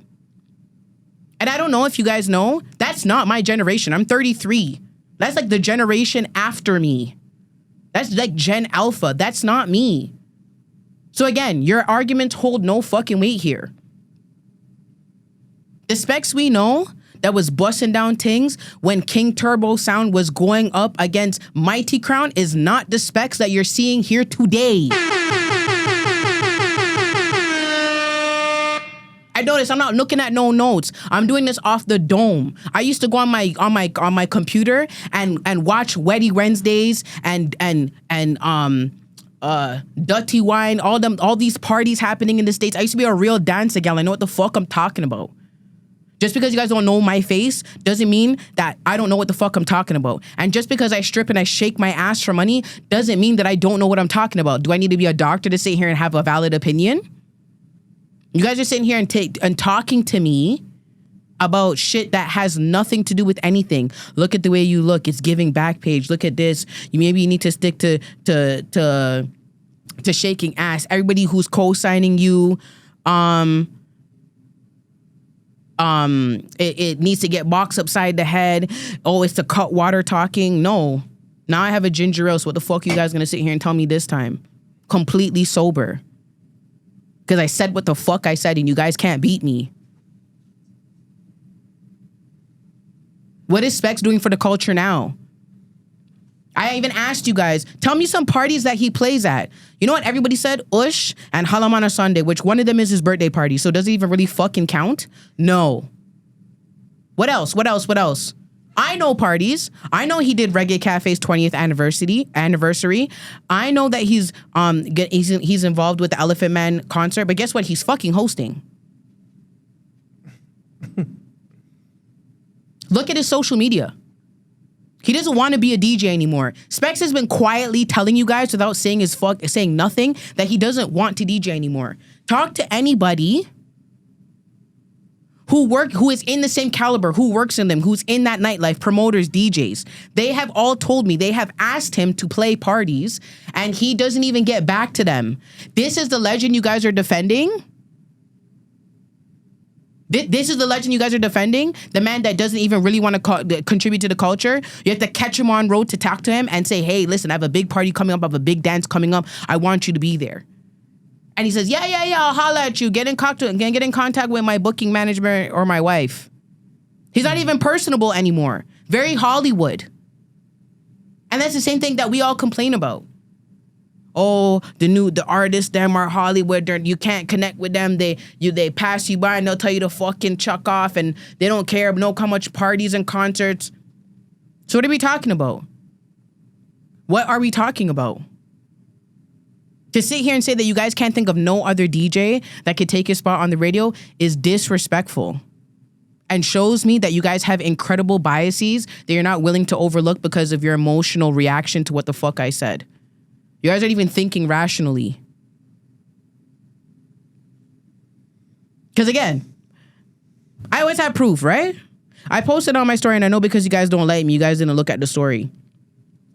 But I'm going to show you a screenshot that I took. And this is of the numbers that you'll see on Spex's SoundCloud. And, you know, as a DJ, SoundCloud is probably one of your best friends. Explain those fucking numbers to me. Quick and fast. This is your legend that you support. If he's your legend that you support and you guys love the rhythm track so much, then why is the rhythm track Spex the Boss SoundCloud page only have 2,800 followers. 2,807 to be exact. Why are these the numbers that are on the track listings when it comes to listens? 1,160, 1,044, 1,030, 800, 700, 647. Fling gets more listens. Black's Done the Place gets more listens. DJ Snoopy gets more listens. Go on his TikTok page. He has quite a bit of followers on there, about 8,500, if I'm correct. Can you check? Is TikTok who, Spex? Yeah, Spex. Check his TikTok. I think it's like 8,500 or like 8,757 or some shit like that. Fact check me. I Gotcha. There's not a decline in listen. 8,274. There you go. So there's 8,000. There's more than 8,000. I knew there was about 8K. Can you tell me his 3 viral videos, like the ones he pinned at the top? Is he DJing in any of them? So his 3 viral videos. No, not even. Just give me the 3 pinned. At the top, the 3 pinned? Okay, because that matters to him. Yeah. Nope. He Specs the Boss links, interviews, the World Boss, Vibes Cartel. Okay. The next one is he bigs up Steven and Damian Marley. So he's just hailing them up. They're bigging him up actually in that video. That's what I listened to. Okay. And then he links up Buju. None of them he's DJing. He's not DJing none of them. No. The DJ that you guys are sitting here defending doesn't care to DJ. He doesn't care to DJ. I think he did Sunsplash. Rototum Sunsplash. But 1,000 views on that. 6 comments. This is your DJ. Where's the support? 49 likes. Where is the support? That's what I want to know. For the way that you guys are sitting here bringing up my mom and fucking, what's that fucking stripper boy's looking name? Sample King. Yeah, Sample King. I'm coming to you in a second. Sample King's gang's over still, but I understand. I couldn't give a fuck. He brought up my mom. Yeah. You have to give it to him, but I don't like how he disrespected you still. Didn't like that at all. There's no support. You guys aren't even supporting the legend you guys really talk about. You guys don't even know what parties he plays at. So how are you guys really supporting him for real? I know he plays Reminisce Fridays in the East. And it's geared toward people 28 to 45. I know that. How come nobody knows that? How come you guys don't know that? And you guys are sitting here calling me everything but a fucking child of God because I said he sucks. You guys know he sucks. He needs to retire and become a legacy act because he doesn't want to be a DJ no more, beloveds. You know what? He needs to retire and focus in on talking to the artists, like what he wants to do. He wants to interview acts. He wants to pull up at their events. Yes. He wants to be a celebrity. He wants He wants to be a personality. He wants to be a correspondent. Yes, and that's fine. I think that's great. Amazing. You know when the basketball players stop playing ball and then they become like analysts? Yes. Because who better to analyze the game other than the people who are on the front lines? Other than our legends, 100%. Right? I never said that the man's useless. Make that man push up his glasses and stick a microphone in somebody's face and ask them the questions that the people that really want to know. Big facts. That's all I'm saying. That's all I was saying. And I get that it was a clip and it was meant to be controversial. And, it's... What was it? What's that thing? It's promiscuous. It gets the people going. It's provocative. Yeah, it's provocative. It gets the people going. Yeah. I get it. But I didn't think that it was going to expose that you guys have zero critical thinking skills. I didn't know that. Because I definitely would have said it nicer had I known that you guys had zero critical thinking skills. And you guys aren't observant. And I know you guys wouldn't know because you guys don't support him. His YouTube channel, one of them, Rhythm Tracks Boss, has, I think, 64 followers. His official YouTube, the Specs the Boss YouTube, has 1.33K followers. His biggest video is not of him DJing. It has 22,000 views, and it was from, I think it was like 9 years ago. He was interviewing somebody. He hasn't had more than 1,000 views in 5 years. You guys don't support your legend.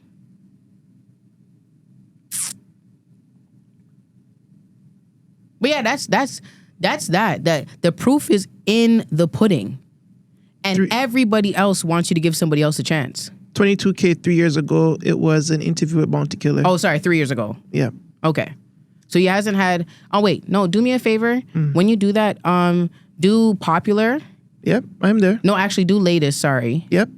And after 3 years, there's nothing until 5 years, correct? That's over 1,000 views? 3.8K 6 months ago, Bounty Killer talks. All right, my and bad. he's returned to Canada. But then after that, it's last year, Specs the Boss, Sean B, and Robbo Rang starts clashing at Rockers International Record Shop in Jamaica. And I think that's just content. I don't even think there's no DJing there. That's 5.5K. Yeah, no, I'm just saying, like, you know, because the way I did it, I did popular and it went down, and the last one that had 1,000 when I was scrolling up and down was 5 years ago. Yeah. So my bad. I misspoke. You might have to timestamp that one. Or you could just leave it. I don't really give a shit. But when I see this, it shows me that you guys really aren't supportive. Because are you guys selling, even if the events that he plays at are selling out, are they selling out because Spex is there? Or are they selling out because of the rest of the lineup? Or are they selling it out because it's a regular party that they go to? And they're gonna go kind of really no matter who is going there. These are questions that I have and that I want answers to. You get what I'm saying? How many of you guys are getting your flyers pulled up? Better yet, how many of you guys that are so supportive of this legend, how many of you guys can say that he pulls up to your parties and spends his change and comes and support you? There are so many questions that I have. And that's an excellent question. Who are the people actually supporting then? Excellent question. I'll tell you. Black's Done the Place, Snoopy, Jordan Lucas, DJ Fling. Is it Joshua Lucas? Joshua Lucas, sorry. Joshua Lucas. I don't know why I keep calling him Jordan Lucas. I don't know if I just feel like It's it like sounds... Joyner Lucas. And There you go, Jordan. Red Links. Even listen, let me tell you something. Even though people don't like Super Fame personally, he gets local support. He's going on a little hiatus right now, but I will say that. They're supporting Super G. I see Super G get support on his TikTok lives. People come, they spend their money, they send their gifts. You feel me? There are people who are getting the support. Fling is on tour right now. Can you do me a favor, please? Yeah. Can you please Google Famous Fling SoundCloud and just read off to me, like, go to see all of his tracks and just read off to me a couple of the listens, because people say that there's not the listenership here, and that just goes to show that how disconnected you guys are from the generations that are current, and you guys aren't paying attention, because there's quite literally DJs who are on tour because the listenership is there. People put their mixes on YouTube and sit back and let the music then play. I think it's called Apartment. One of them's called Apartment, and ironically enough, another one's called The Basement. They're going on tour. Yes, they are. They're going on tour, and they're selling out every show because the listenership is there. So Fling has 1,439 followers. Shout out to you, brother. Let me give you this. 12 days ago, the Street Vibes Y2K mix, 7,047.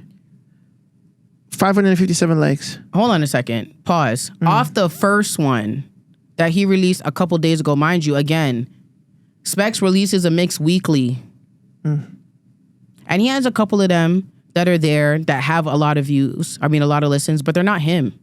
It's King Turbo Sound. And it's not him. He's not on there. Spex is very particular. Whenever he has a mix and he's on it, his name's in the title. His name's not in that title. He's not playing. Christ. That's a fact? Yes. Ask he's very particular on his marketing and his branding. And that's what I've spoken to. Everybody has said that. Like, even when I brought that up and I made everybody go listen, they're like, yeah, he's definitely not playing on that. He just posted it because he's still a part of King Turbo Sound. Turbo Sound, right. As like a support thing. As a support thing. For the Man Dem, yeah. And guess what? They're tuning in and going to your page. They're going there to listen to King Turbo Sound. They're not even going there to listen to you. Because I think that mix had like 140,000 listens. Continue with the listenership for Famous Fling, please. 21 days ago, we'll call it 1,600 views. 1 month ago, 14K with a K-Paper Cooler Cruise, a Trinidad mix that he did live audio. That's a live audio. That's really dope. Again, a month ago, Freestyle Mondays, 4,000. We'll call it 5. He goes on to do 3,000 before that, then 6,000, and then once again he hits big, 18.7K followers. I guess it's Brandon, Duke, and Fling. Shout out to both those brothers. That was in NYC Halloween Ball. Fucking dope. Before that, 20.5K 6 months ago. In the Morning live recording. It was selected JB, Brandon Duke, Fling, JR Cruiser, King Mix, Freeze International. Like these are the young guys that are putting on. Okay. Before that, 9 months ago, Street Vibes Mix, 90% gal song. Brandon Duke, Fling, Incredible DJ Shy, Menace, 58.2K on the SoundCloud. Crazy numbers. Okay, and this is again SoundCloud. Do me one more favor. Can you just go to DJ Snoopy? And just give me like 3 random track listings. I don't even really care. Like, just give me 3 random ones. All right, cool. Snoopy has about the same amount of followers. He drops. Okay, he drops monthly. Okay, let's do Snoopy. His last mix. Let's see his last mix. We're at 3,000 for his last mix. Pretty decent. Is it better than Spex? What are we looking at with Spex? Numbers. Again? Spex the boss on SoundCloud. Yeah. All right, on SoundCloud. Rhythm track with Spex. Yeah, look at that one. 1,000. Okay, so he's better than Spex already. Yeah, he's already better than Spex. It's been a month. And it's been a month. Yeah. Can you please go back to Snoopy? And Snoopy has 179 likes. Spex has 19. Okay, yeah, and then just the next 2. Because I also want to get to Black's Done the Place. Okay. There's a point that I'm getting to here. Y'all walk with me. All right. Snoopy also has 349 for the one before that, compared to Spex, which is a month ago 655, and Snoopy has 133 likes. He has 8. And then the last one, 5 months ago, Snoopy again hits us with 4 months ago, he hits us with a 3,312, 133 like, 18th anniversary year promo, hits only freestyle mix, while Spex hasn't updated his thing in 2 years. So that was at 8,050, but 1 like. I don't even know how that works, but. I don't know how that works either, but yeah. I think I understand. Actually, it's actually 137 likes, 850. But like I said, that was 2 years ago. He hasn't really updated this. He just recently started updating his stuff. Exactly. So, but you get what I'm saying? There's a method to the madness when I speak, and I knew what I said was going to be controversial again, but I didn't really think that you guys were just going to sit here and operate out of emotion. No, I'm talking about Spex because this is a follow-up to what I said about Spex. I was asked about Spex. I responded to Spex at the end of the day. And I've said multiple times on other things, the infrastructure for Canadian music is trash. A lot of people are to blame. I'm on a TikTok live having these discussions with DJs, and with other people. And no, I don't care if people say I'm singling them out. I'm singling them out for a reason. Not all the DJs are legends. People do not consider DJ Snoopy a legend yet. People do not consider DJ Fling a legend. A lot of people don't even know who he is. A lot of people don't know who Joshua Lucas is. And to the people who are really in the scene, that's egregious.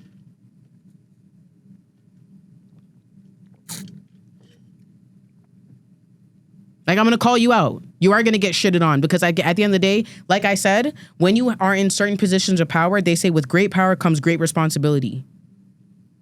You are held to different standards when you have different levels of power. You're not going to sit here and excuse a surgeon for being lazy. You know why? And being complacent. You know why? Because people's lives are in their hands. They don't get to put their personal ambitions and their personal feelings above the job that they were hired and trained to do. When you have a pastor or a priest, they're held to a higher standard. Why? Because they are responsible for the souls of their parish. Yeah. DJ Spex is a trailblazer. And if my memory serves me correctly, he's only one of 2 or maybe 3 sounds that's won in like an international clash. What's that? The global clash or whatever? World Clash. World Clash. Yep. Because like I said, you guys might not know me, but that doesn't mean I'm not a part of the culture. I used to watch these things growing up. I know Turbo Sound clashed with Mighty Crown because Mighty Crown used to be my favorite sound crew back in the day when I was a kid. Me too. Pick up the Far East ruler. You get what I'm saying? They were just nasty with it. And I was so upset because they're Asian. Add that too. Yeah, man. And newbie's the other. You get what I'm saying? Like, you guys are sitting here getting at me like I don't know what the fuck I'm talking about, and here I am knowing what the fuck I'm talking about. I think you guys think that you guys know better than me because you guys are 10 years older than me, and you guys can sit there and do the butterfly? Okay, well, guess what? I used to do the butterfly, Nalinga, and sweep, and I can still do the dances that are out here now. True say you guys don't know, I've been on stage with Ding Dong more than once. Shout out Disha Ravers, shout out Indian Ravers. You guys don't know about me. But that doesn't mean I'm not here. The absence of evidence. No, what did they say? The absence of evidence isn't evidence of absence. Long story short, just because you don't see something doesn't mean it's not there. Because, air is a thing. The absence of evidence is not the evidence of absence. There you go. There you go. Air is a thing. It's there. And just for the person who is saying there over in the chat, oh, miss, I don't, you act like I know everything. I might know some things, but I can forget some things, and I don't know everything. But the things I know, I do know. I even spoke to DJ Wiz. Shout out DJ Wiz anywhere he's at. DJ Wiz gave me excellent context. Shout out Prophet the Mix God. I spoke to him for about 3 hours on the phone before we went TikTok live and had a panel together and had a very nice discussion with people like DJ Nizzle. We spoke about Fire Kistini. We spoke about so many other people in the game, and shout out to them because they were open-minded and they were willing to hold themselves accountable.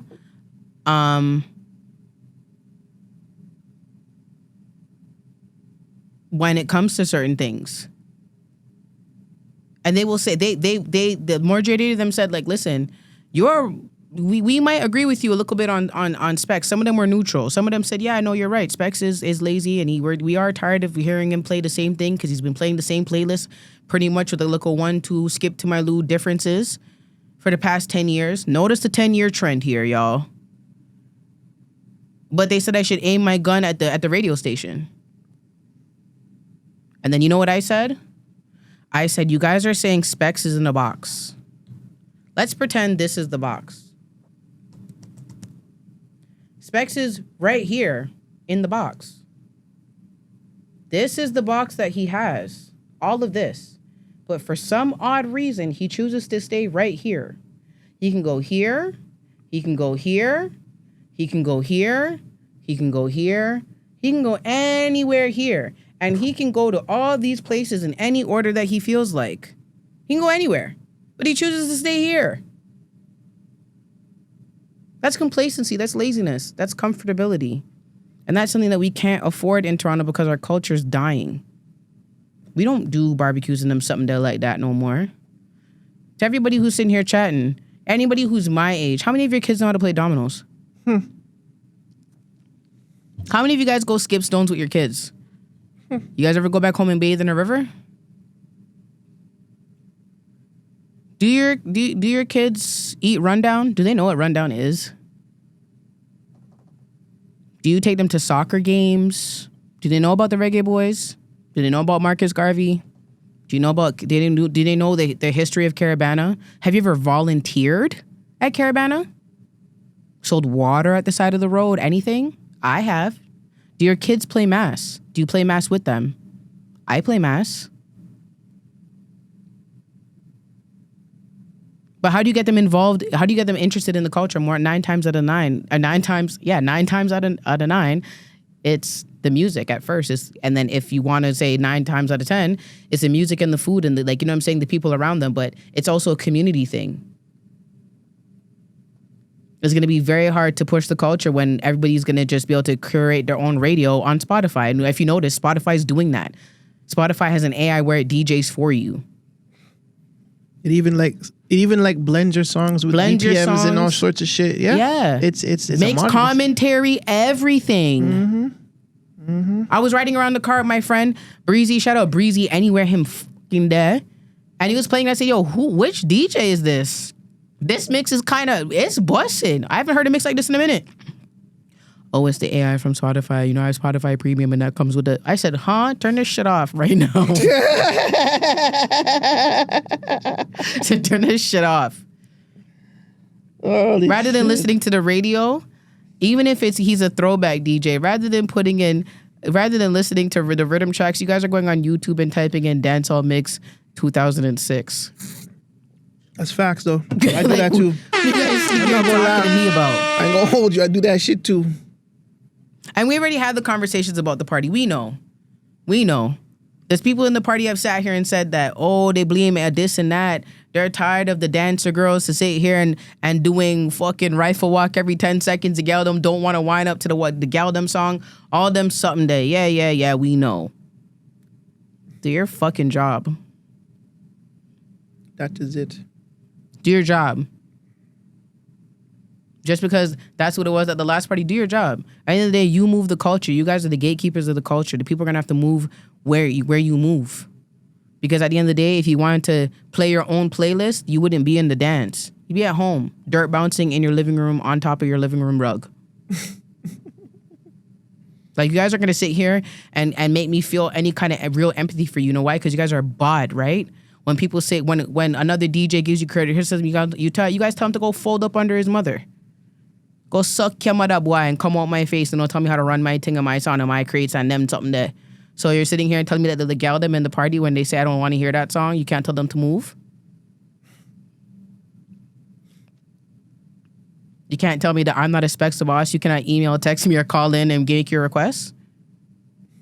Oh. I don't know what Spex has said to all this, and I really don't care. He hasn't said nothing. I haven't heard nothing. He hasn't responded. He hasn't hit us up in a private message. He hasn't asked us to take it down. He probably not even seen. The man doesn't care. Even if he does, the man doesn't care. Yeah. And just like the people that follow him, they're probably like, oh, that crossed his gal whole time. I would love to hear Spex DJ anything like he used to DJ back in 2006. I promise you I'm going to be on my head top. I promise you I'm probably all going to throw my wig at him. And there's going to be $50 in there. Of course he heard about it, but yeah. I mean, what about the promoters? That's a whole different thing. That's and a whole, again, yeah, that's another that's day. a whole different conversation. But I'm talking about right now, I'm talking about the legends. And realistically, I spoke to a lot of the DJs, and I'm going to pick up a whole list of the pushers and the movers in the culture. And, people might not agree with me, but, I don't give a fuck who's going to beat me anyway. The common agreement, really and truthfully, is that Spex needs to give up his spot, and he needs to go to Black's Done the Place or Prophet the Mix God.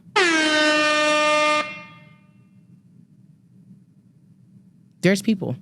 Also, a question that was brought up by DJ Wiz, again, shout out DJ Wiz, is if he's such a legend and a trailblazer, where are the artists that he's bust? Where's the DJ that he mentored that's supposed to come and take over for him? I'm gonna ask you guys a question. Who's the future of King Turbo Sound? Joshua Lucas. But a lot of people don't know who he is. I seen him on a flyer the other day. And it's under the King Turbo banner, so I'm assuming it's Joshua Lucas. Hey, and if it's Joshua Lucas, I didn't know. I've seen I've heard Joshua Lucas play, and I didn't know it was Joshua Lucas.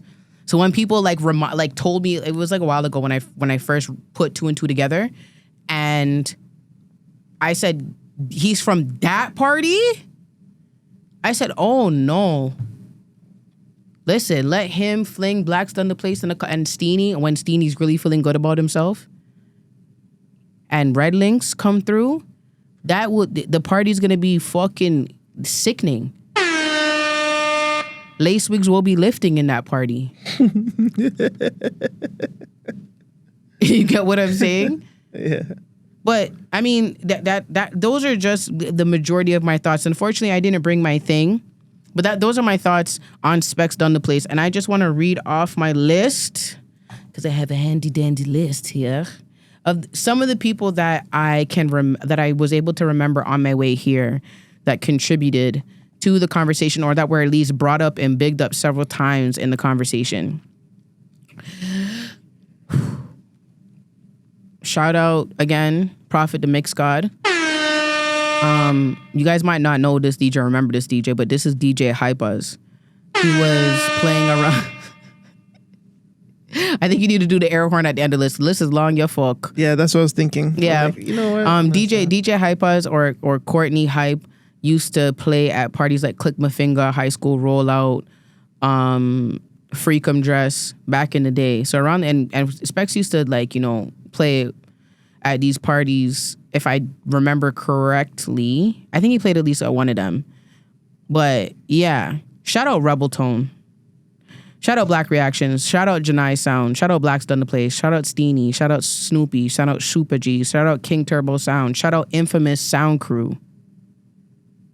Shout out Infamous Sound Crew. Because I will tell you that Galarama is one of the parties that really, I can really say that I enjoyed every single time. Like I went to a bad Galarama before they split. Again, I know what I'm talking about, but you guys don't think so. Shout out DJ Whiteboy. Shout out Fling. Shout out Joshua Lucas. Shout out DJ Natural. Shout out my homegirl Pumpernickel. Shout out Fire Ants. Shout out 777 Studios, who is the studios behind LTL. True say you guys don't fucking know, but I know because I'm tapped in like that. What's your resume? Shout out Super Fresh Sound. Shout out Red Links. Shout out DJ Wiz. Shout out DJ Fizzle. Shout out King Klepto Sound. Shout out Super Fame. Shout out Mighty Crown. You know who else to shout out? Oh yeah, wait, you have more?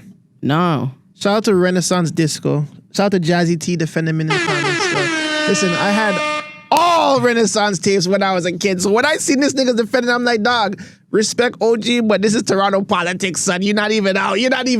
But that's family, right? That's family, right? Okay, I respect it still. But shout out to fucking Jazzy T and fucking Renaissance Disco. Big CD sound, yeah. Oh, and a story. Quick story. I will say that Spex has because of Spex's reputation, there have been DJs that have gone in to Flow to want to work. And when they realized that Spex was in charge, they turned right back around and said, forget it. It's crazy. That's crazy. That was the craziest story I heard too. Yeah, you know what I'm saying? Like, crazy. What kind of reputation do you have? Is it because you're close to the Marley family now and you can be in a room with them and they'll say, yo, is that Fling? I had to just mix it here and make sure it's Fling because he's in the corner and he's just hiding himself a little bit. And mind you, he pinned this on his TikTok. So if you guys don't like the way I'm recounting it, I saw it go. And they're recording like you're still a fan. Like this, if those are your people and whatever it is, we already know that you're connected with them. You go to their boat cruise and all them something there already. But a lot of people, not a lot, people feel like ever since he made the connection with them, he just said, yeah, I'm done. And if you're done, again, either put someone in position to take over or just move out the way.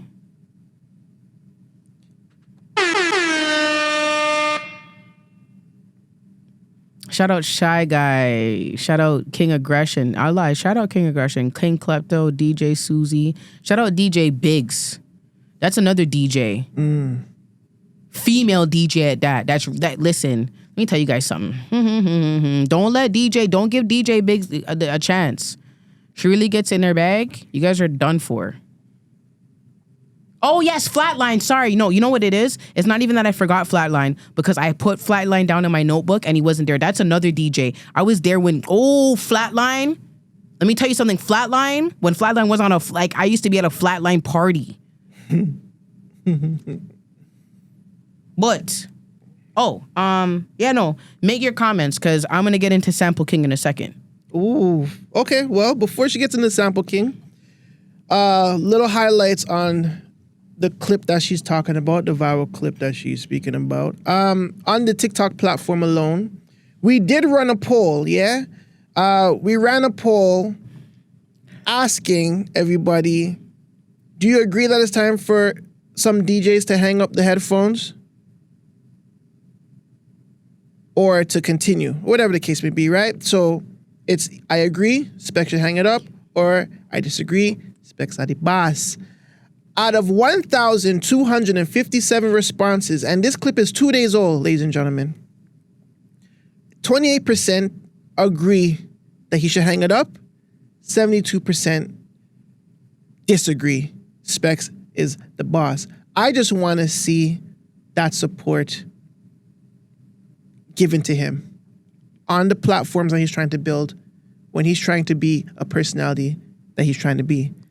679 likes, by the way, 689 comments, 2.2K shares, 314 saves, 35 retweets, 35,624 views, 10 days of watch time.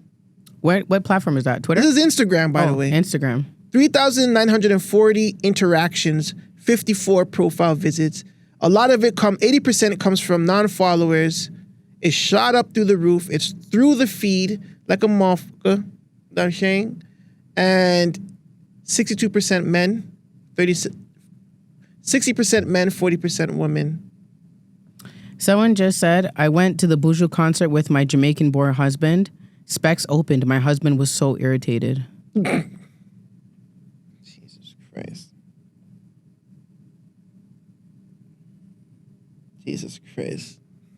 Jesus Christ. What makes Spex a trailblazer? If you're going to sit here and ask me that, then that means that you weren't in the culture and you're not paying attention. That is an egregious fucking comment. That is nonsensical for you to ask me.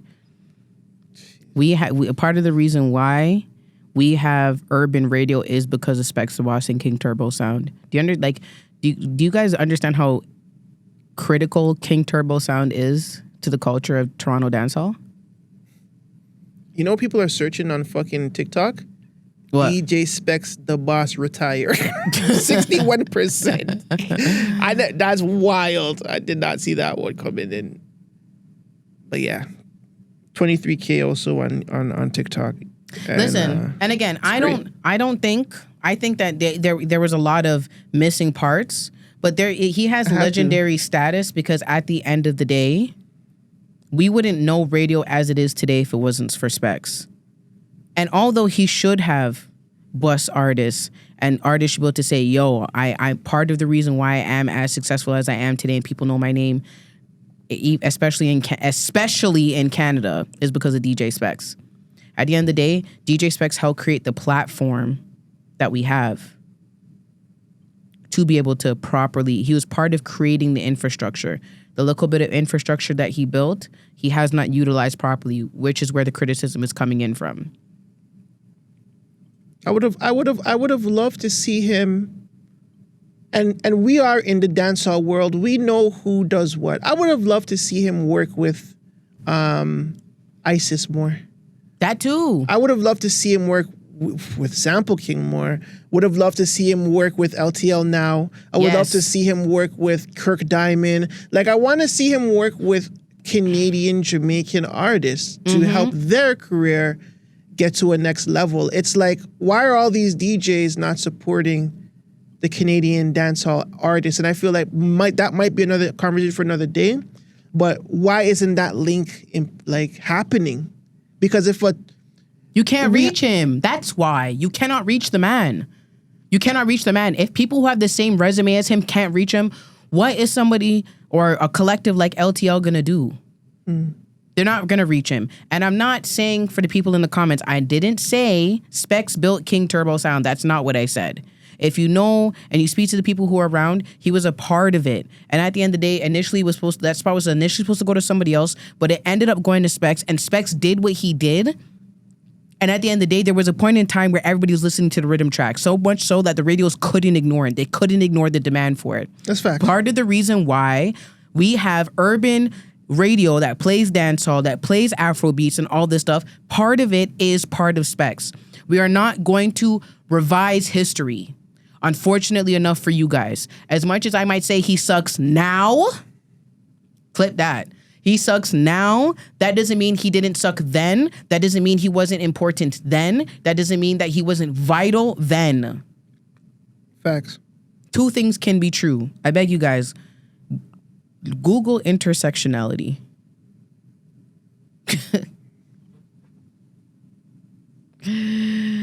You feel me? Any more thoughts about Spex before I can sit here and rip into fucking Dirty Boy Sample King? Nah, let's Great. You're already at 1 hour and 4 minutes with that whole thing. Oh. Just that part alone. Honestly, at that point, we should just make that its own little special segment. It is. It's no, not a segment. Its own little special fucking episode. I mean, it's gonna get pieced out regardless. Love that. Hold on. Where is it? So, yeah, big up Spex. He doesn't want to. You don't really want to big up Spex, broski. Stop this, fam. Big up yourself. Get on the flow. Let me hear this. Okay, Snoopy for flow. So, once the comment a little bit went viral, like I was going through the comments, all them something there, and I seen this comment from Sample King, and I don't know if it's still there, but just so people don't think I'm lying, I took a screenshot of my story, which includes a screenshot of his commentary to me. Sample King came under the post and said, "Gyal, me no know your mother, but go fall up in a R. A which DJ bad like Spex the boss? Me a wait. How who send a gal, yeah? I must joke this. Halamana Sunday and rebuke the crosses, yeah. Spex are the boss."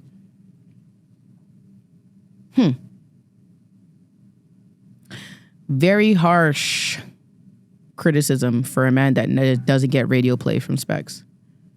Jesus Christ. That's crazy. The man doesn't play the music. And although, I listened to one mix, several people said to me on a one-away, a couple of them are fans of Spex and they support him. They're his supporters.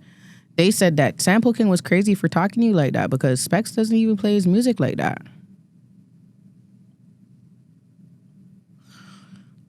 Now, I found that information out prior to what I said on my Instagram story. This is my response. And I took a screenshot of my story because I want this to be permanent media so that anytime fucking Sample King thinks that he can fucking talk to anybody in any which way, looking the way you do, you look like you're a stripper. You don't even look like you're an artist. You look like you work at Remington's downtown. You work the upstairs and the downstairs. That's what you look like. Wow. A DJ, you're an artist, or sexy SL. You're coming like KFC when they used to sit here and do them sexual marketing back in the day. You're selling chicken or you selling sex? Let us know. He could do both, no? No, Okay. not chicken, but like he could sell sex and sell music. Why can't you do that? He can. But you're not going to sit here and come and talk to me like this about music when I don't even know what you're selling. You're selling hood or are you selling some dubs? Oh, gosh. I said, clearly, Spex are your boss. The way you sit on him body and wine, but boy. I'll do that with my muma right after you dig up your dead granny and find your way in our R underneath. No one sent me. And I said what the fuck I said. As legendary as he is, his time is up. And he needs to come off the radio and give it to someone else who is still passionate about being a DJ. He sucks now. Not his entire career, but now. Only way you, Mr. Sample King, can't think of any DJs who are as good, if not better than Spex, is because you have his hood so far down your throat when you look up, all you see is his face. The views and opinions expressed in this program are those of the speaker and do not necessarily reflect on the views or positions of any entity they respect. Viewer discretion is advised. I should tell you to insert the sounds from the Tales of the Crypt Keeper. Yo, dog. Listen, shout out to Sample King, man. I'm not gonna lie. Sample King was the first. Like, I mixed a song for Sample King like back in the day, like 2010.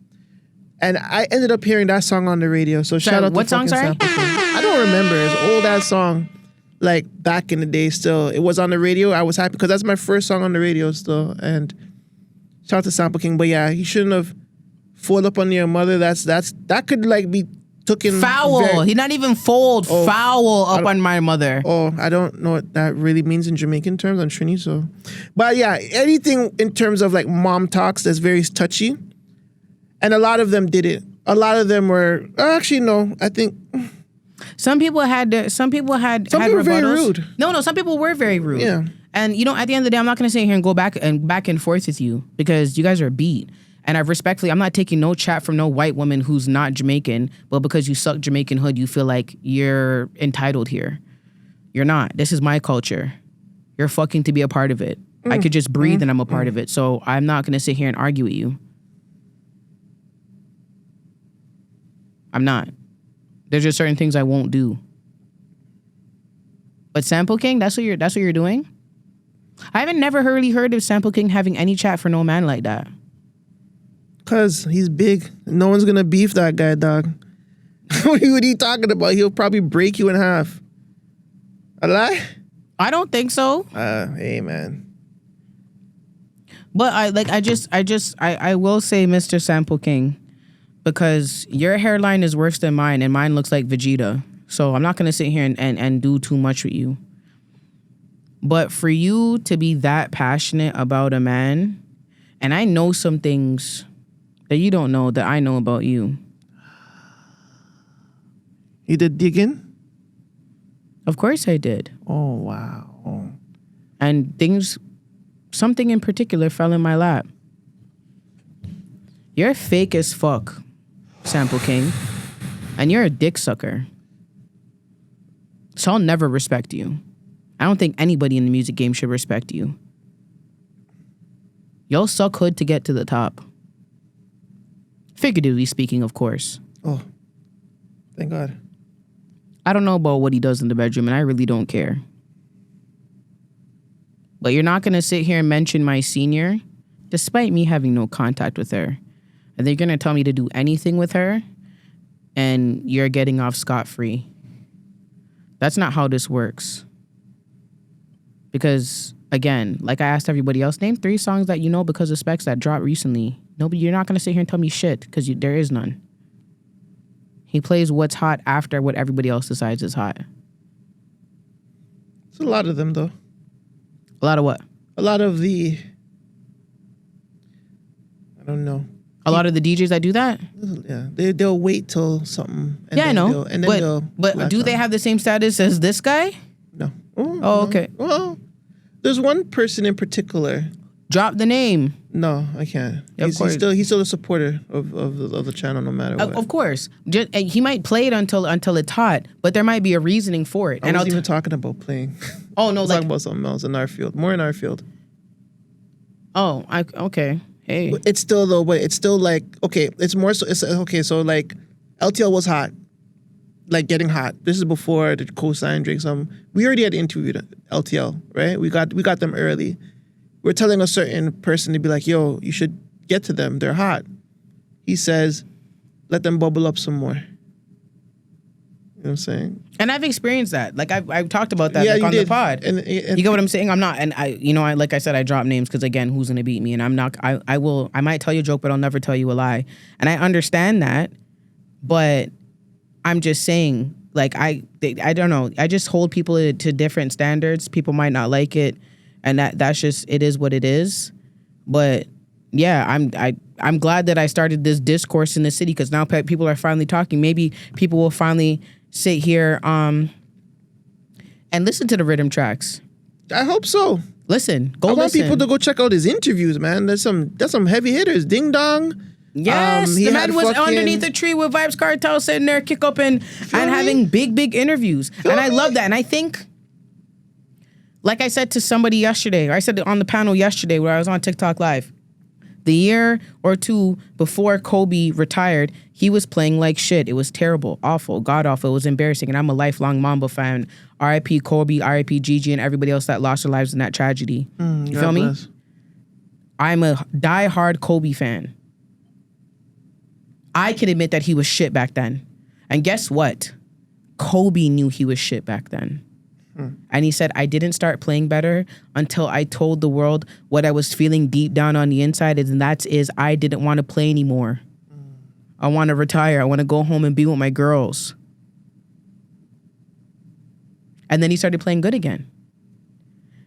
I think, and again, the DJs do not agree with me. The DJs say that he shouldn't leave, that he needs to bring somebody else and advocate for them to have their own programming spot and let them get solidified before he leaves. But I'm saying I don't even think Spex wants to do that. So I don't think that's viable. But this is my personal opinion. And again, according to the people, then what do I know? I'm just a dumbass stripper who doesn't have no fucking resume. I think he doesn't want to do this anymore, and he's only doing it to pay the bills. And so that he still has access, and then he can still build up his interview resume. That's what I think it is. I think he wants to go. But I think when he does go, we're going to get a glimmer, or at least a reflection of the Spex that we know from 2006. He's going to become a little bit more humble. He's going to bring his ego down a little bit because now there's a whole new part of the industry he has to network with and drop the roots with.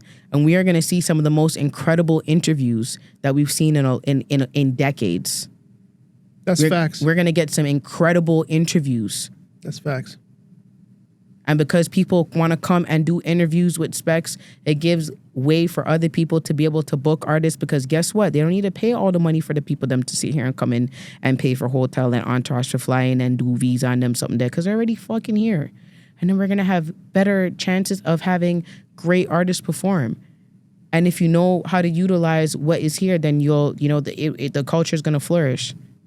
It's facts. Famous Flinger Brandon Duke would be lit on the radio. I agree. We all agree, actually. Like I said, we spoke to Fling this morning. Vegas and I and a few other people. And Fling says, I want more experience before I do that. You have the young boys being super humble. Mind you, Fling is on tour. 2 DJs said, yo, send me a 10-minute clean mix and whatever so I could sit here and do my little 1-2s. And he said, I can't even do that right now because I'm legit on tour.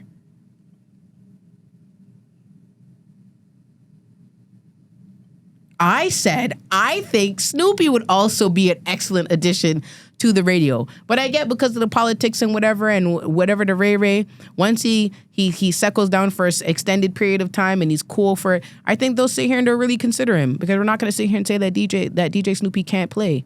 He's one of our best DJs pound for pound. Hardest working for sure. Hardest working 5 sure. Stay busy, stay booked. Stay busy, stay booked. If you guys ever see this guy's schedule when he posts on Instagram, I'm going to sit here and I want to ask him, how do you even sit here and find time to properly bathe your skin? One of our best DJs, pound for pound, whether you like him or not. But look at it right here. I don't want to be on the radio, but why not, my guy?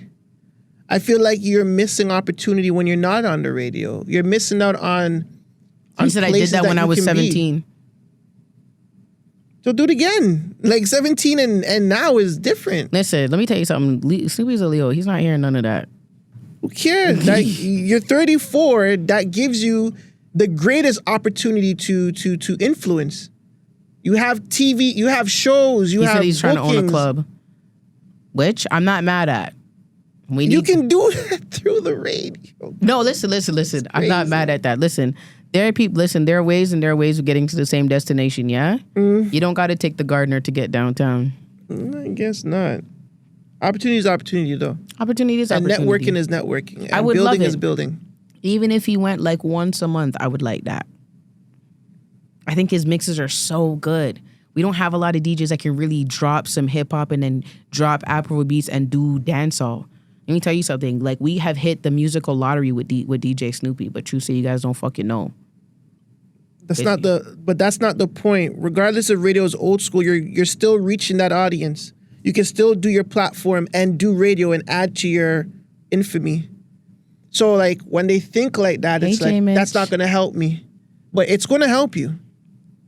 You know what I'm saying? Like, I want to see our young DJs DJ on radio, because it opens up their doors to people that rent cars and don't fucking have their phone connection. Okay, play the radio. Okay, yeah, a good mix is on. Oh, I know at 5 o'clock Fling is on. Oh, I know at 2 o'clock Duke is on. Like we need more variety. Yes, and remember, it's not only people in their cars that play music. No. You know, restaurants put on the radio.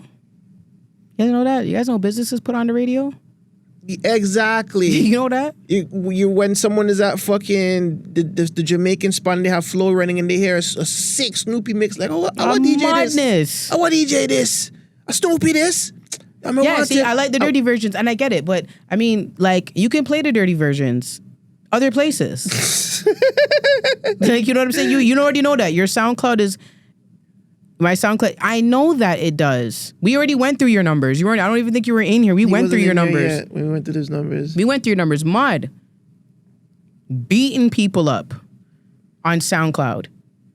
And this is the same live that people are sitting here saying, there's no more listenership. You guys aren't tuned in.